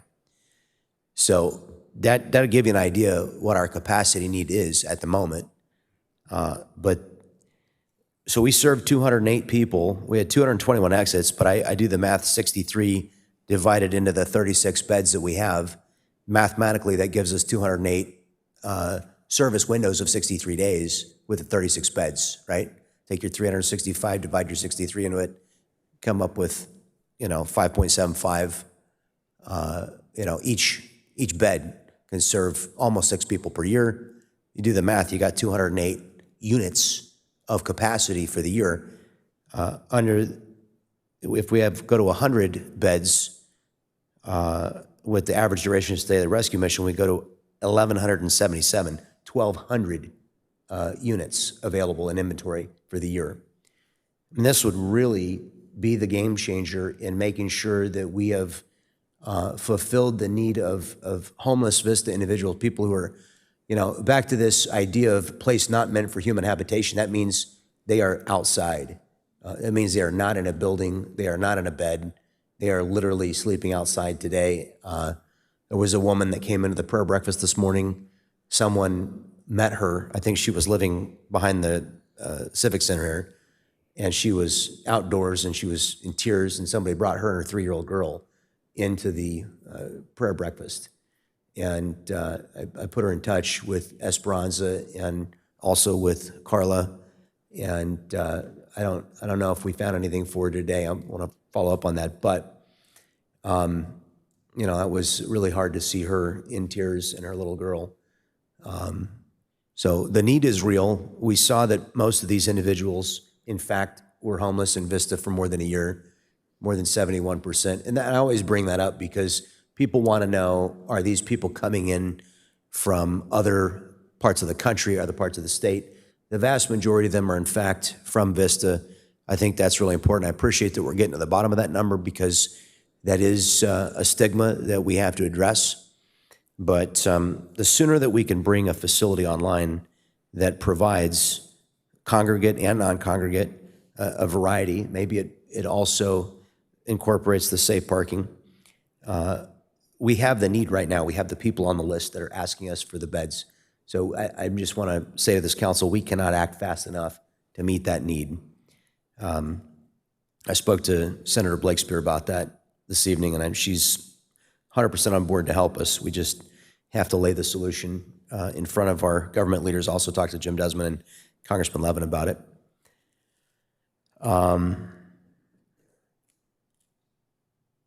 But I noticed that the majority of people that left who are paying rent from the BCNC are paying market rate. So market rate's still, it's still a big part of how we solve the problem for housing. I think also maybe one of the things we ought to consider is visiting with some of our housing providers and finding out whether or not there isn't a standardized application that they would be willing, maybe if we went to them and asked them if they would accept a standardized application. I'm sure they all have the, different form with all the same boxes. Some of them may want a little bit more than others, but maybe we could get one application, or maybe we could, help pioneer with the county some kind of a housing clearinghouse where people could apply once, they could have a digital application out there with all their information, and landlords could receive that information somehow. I don't know, just an idea. Those are all the thoughts I have. When we're talking this suggestion about providing people with mortgage assistance, I don't really see the difference between mortgage assistance and rent assistance. So I don't remember having that specific conversation. What did stick in my mind was the difference between 65% of AMI and 80% of AMI. And this is something I'd like council to give direction to staff on tonight, because the deputy mayor and I were divided on this question. The 80% AMI is $92,000. 65% is $75,900. I'd rather go down to 50% of AMI. I would like, if we're going to extend housing assistance to people, I would really like it to get to the people in the absolute greatest need, in the greatest level of poverty. And so I think if, what would the number be at 50%? Well, $119,500 is the current. So 119,500 divided by 50, or no, divided by 2 rather. Forget my grade school math here. That'd be $59,750 for an individual living by themselves with no family.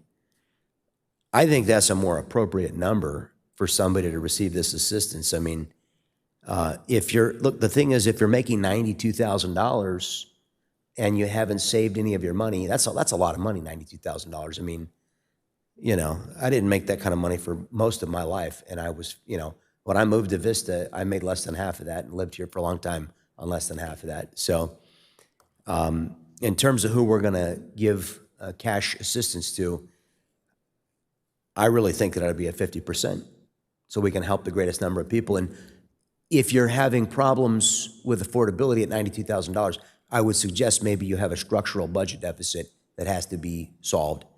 So I would join you in the, including the mortgage, but if we could go to 65 or 50% of MI, and again, you have these numbers in front of you on your screen right now, if we could give direction, I'll just say I'm at 50, or I could settle at 65, but I'd rather go to 50. So if you could tell staff what you'd prefer so that we can set a policy there. If it's helpful, with the previous VHAB program, the AMI limit was 65%. The majority of awarded applicants were at or under 30%.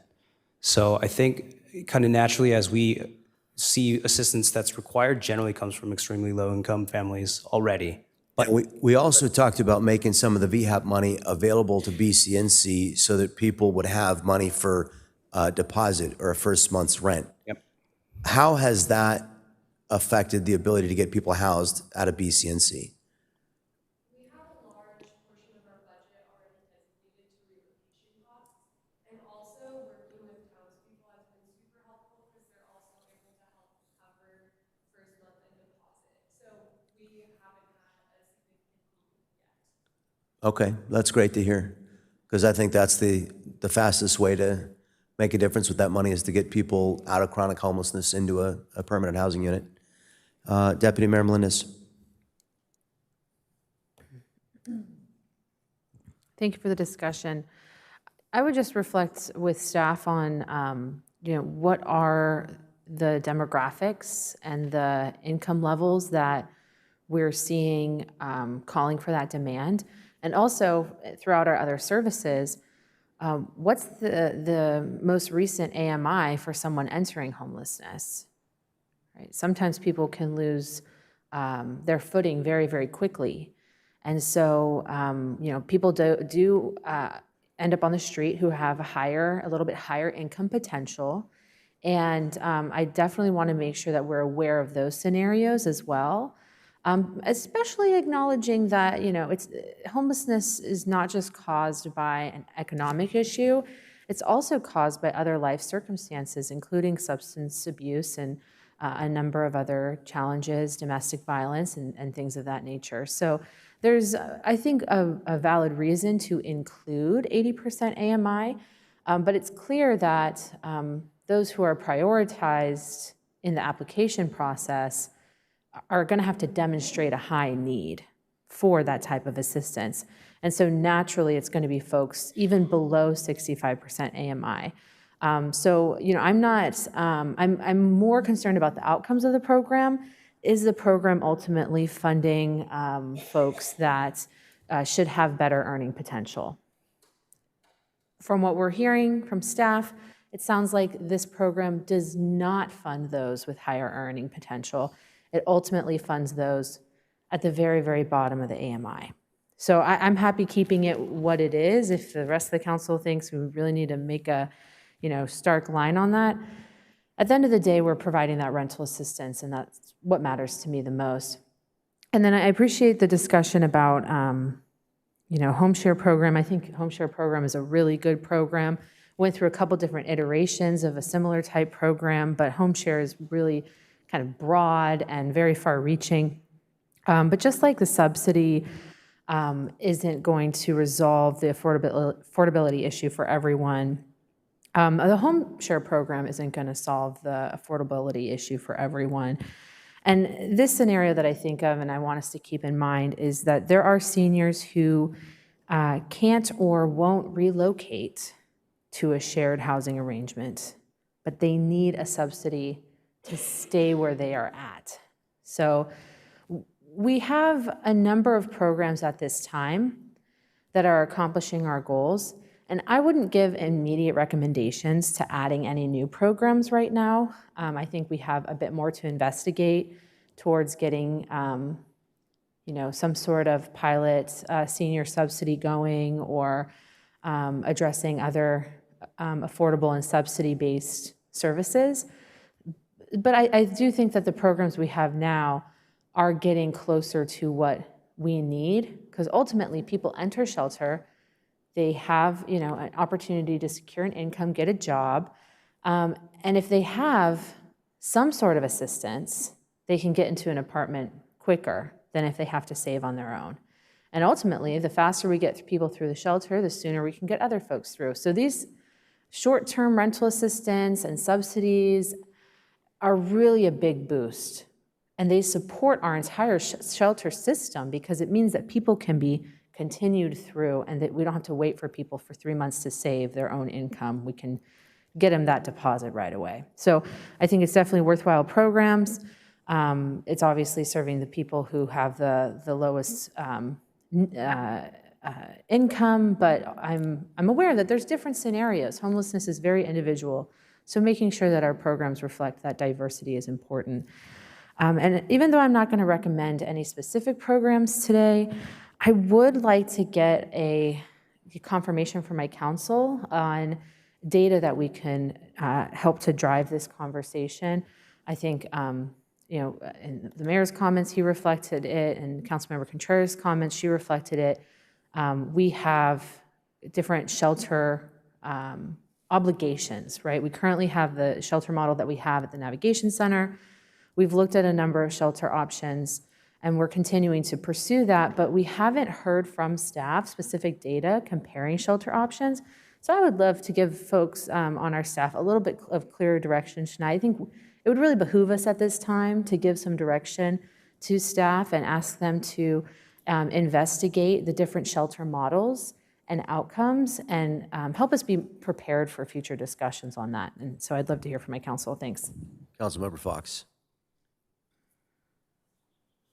Perfect. So first wanted to start with just, I want to make sure that no one took my comments about the length of stay as a indication that I don't think we're doing a good job. It's more of me trying to figure out how to optimize and how to make things better. I think that, obviously there's reasons for it, or else you guys wouldn't be, and so I'm trying to make sure that I give you the tools to be able to work on things like that, not that you guys aren't doing the best with what you have. So that's just wanted to start with that really quick. Do we have any estimates on what our affordable housing inventory is? Like a number of how many affordable units there are in the city of Vista? I can definitely send that to you tomorrow. I love that. Thank you. Because I think that's we keep, there's everyone, has repeated multiple times that, affordable housing is the one of the key drivers of this, a lack of that. And so, kind of seeing where we're at, what the situation is, I think would be helpful to me. When it comes to rental assistance numbers, when it says 25% for 80% or lower of AMI, are we saving 25%? Like, are we requiring them to be between that 65 and 80%, or is it like? Yes. So we wouldn't award more than 25% of total funds available. But would we award less than that? Like, would we say award less than that? Yeah. I just want to make sure this isn't like we have two pools of money, and so this is for people above 65 and under 80. That was the intention, but I think we're going to see how the applications play out, and if we do see that we need to adjust, we can do that. Because in like, I don't think it's necessarily a percent cutoff that is as big of a deal as me of how we prioritize. I mean, if we say you just have to be under 80% AMI, but we prioritize people basically based on that AMI, and we're only pretty much getting to about 30, 40, 50% before, we're out of funding pool, and we never get past 65%, I think that wouldn't necessarily be an issue. But if we're saving money for people with more money, then I think that might be an issue in my mind. So for when it comes to mortgage assistance, I also kind of agree with the mayor that mortgage versus rental assistance, it doesn't make a big difference in my mind. So if we can include that under the same program, I'd be fine with that. And when it comes to numbers, yeah, I already said it. I'm a big numbers guy. I love it. I would love to see the same, these same kind of numbers. I can get you a full list of all the things I think I'd like to see. I think when we're comparing numbers, though, I think it's important that we do it apples to apples, that we designate the purpose of a program and figure out what the KPI, the key performance indicators are for that level of service. And it's not really fair to compare the success rate for a safe parking program versus a 2-year, long-term, transformational program. So, I think it's not that we don't want those numbers, but we just have to make sure that we're keeping in mind when we're comparing apples to apples on some of that stuff, because obviously the longer programs with higher funding per person and more in-depth, time to do savings and do financial classes, literacy classes, and work on, problems with addiction and all those different kinds of things, and comparing it to a 45-day,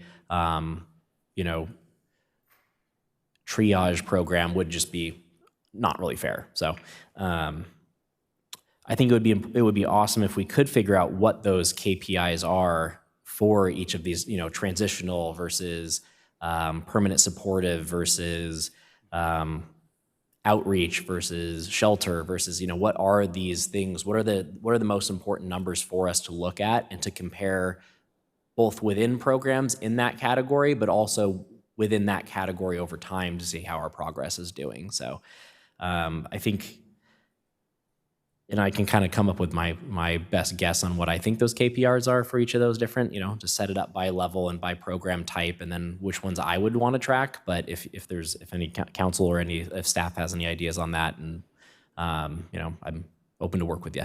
So I think I got everything. Thanks. Councilmember Contreras.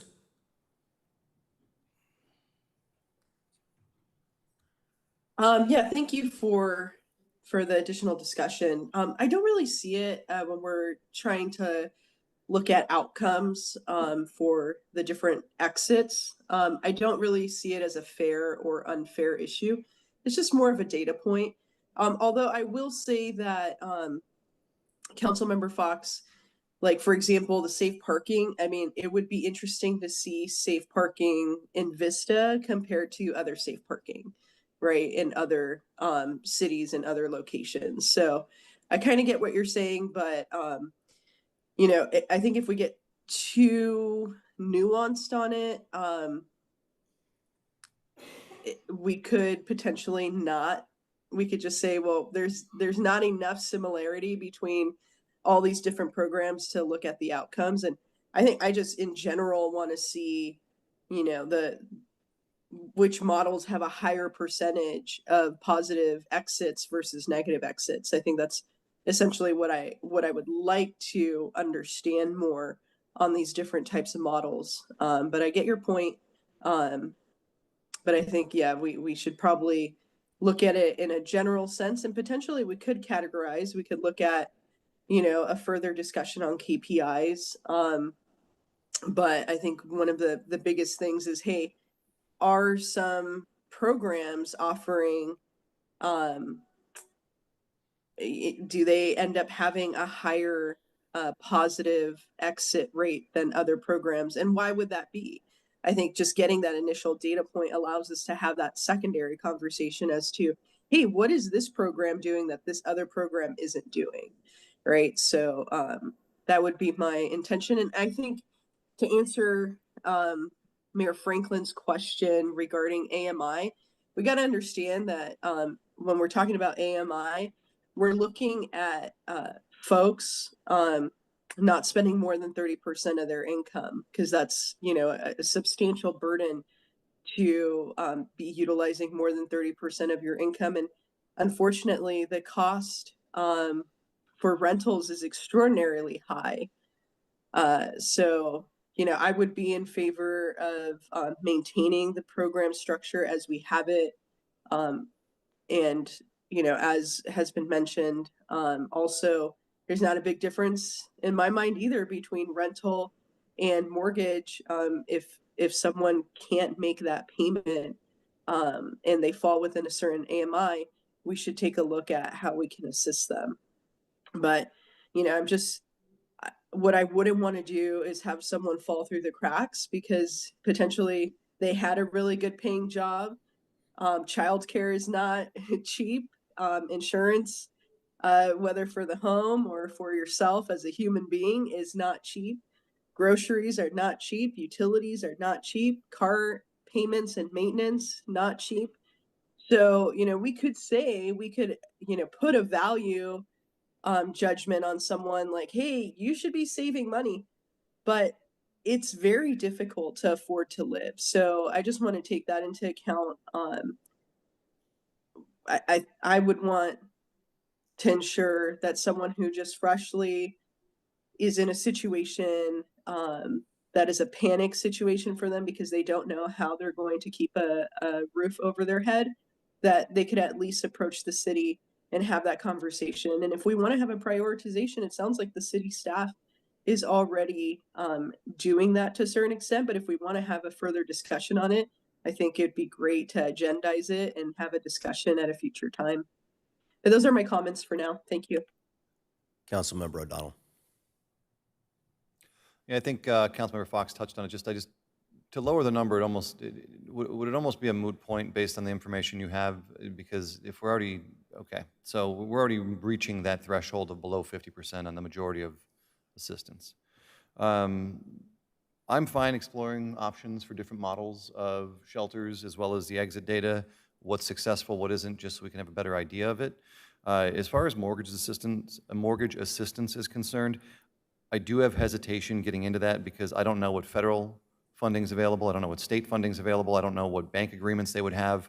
And so I would need all of that information before I'd even want to have a discussion on the dais about it, because if there's greater assistance from the state and federal level than we can provide at the city level or local level, then I would want that to be explored, as well as any programs with banks, because most banks don't want to lose your business. So they're going to try and work with you to try and ensure you don't lose your home, at least to a certain extent. The other aspect of it, as far as like any growth in our programs with our strategic plan, I mean, at one point, I think we just balanced our budget to make sure that it's whole.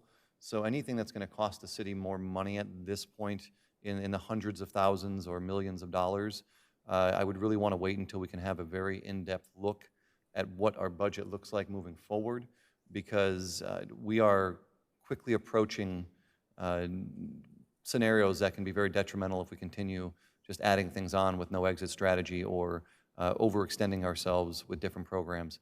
I mean, if I read it correctly, what, $8,600,000 is what we've put towards this year, is that correct? Or what? So far to date, I think it was 14 million spent. Is that what you're referring to? Well, I'm talking about local, city funds. Oh, Because I'm looking at the number on here, it says 27,339,000 on an early slide. So I just want to know what we've expended so far as a city. And I know it's in here, there it is, yeah, 8.6 million, yep. Yeah, okay. So to add even more to that, when we're facing a somewhat tight budget in the like I said, hundreds of thousands or even millions of dollars potentially, I would just want to make sure that we have all of that before us before we even consider approving any new programs. But those are all my comments. I just want to make sure that we have support for looking into different models as well as the exit data and anything else that we can find that might help benefit us in these programs. One thing you said that does make sense, Councilmember O'Donnell, is maybe we want to make sure that if we're going to give somebody assistance with a mortgage, that they have already explored and exhausted any forbearance options with their bank. Because if you are having trouble paying your mortgage, you can contact your lender. A lot of them will move your current payments to the end of your loan so that you can have a few months without a mortgage payment.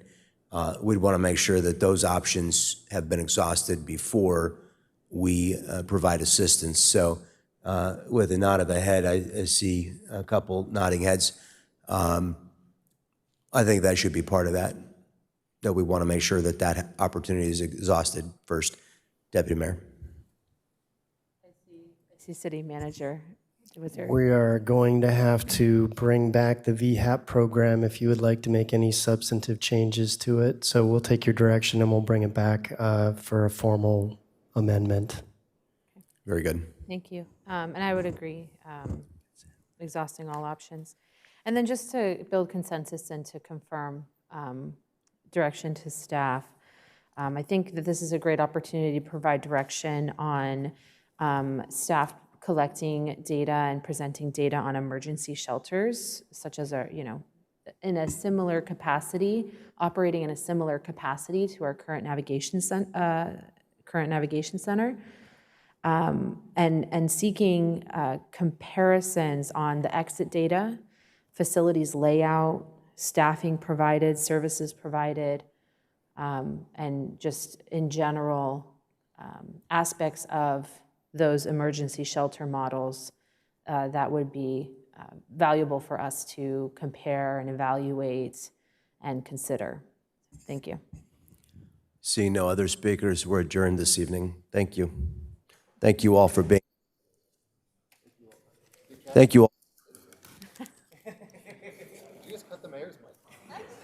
Thank you. No, I cut my own mic. Thank you all. Thank you all for being here. We appreciate it very much.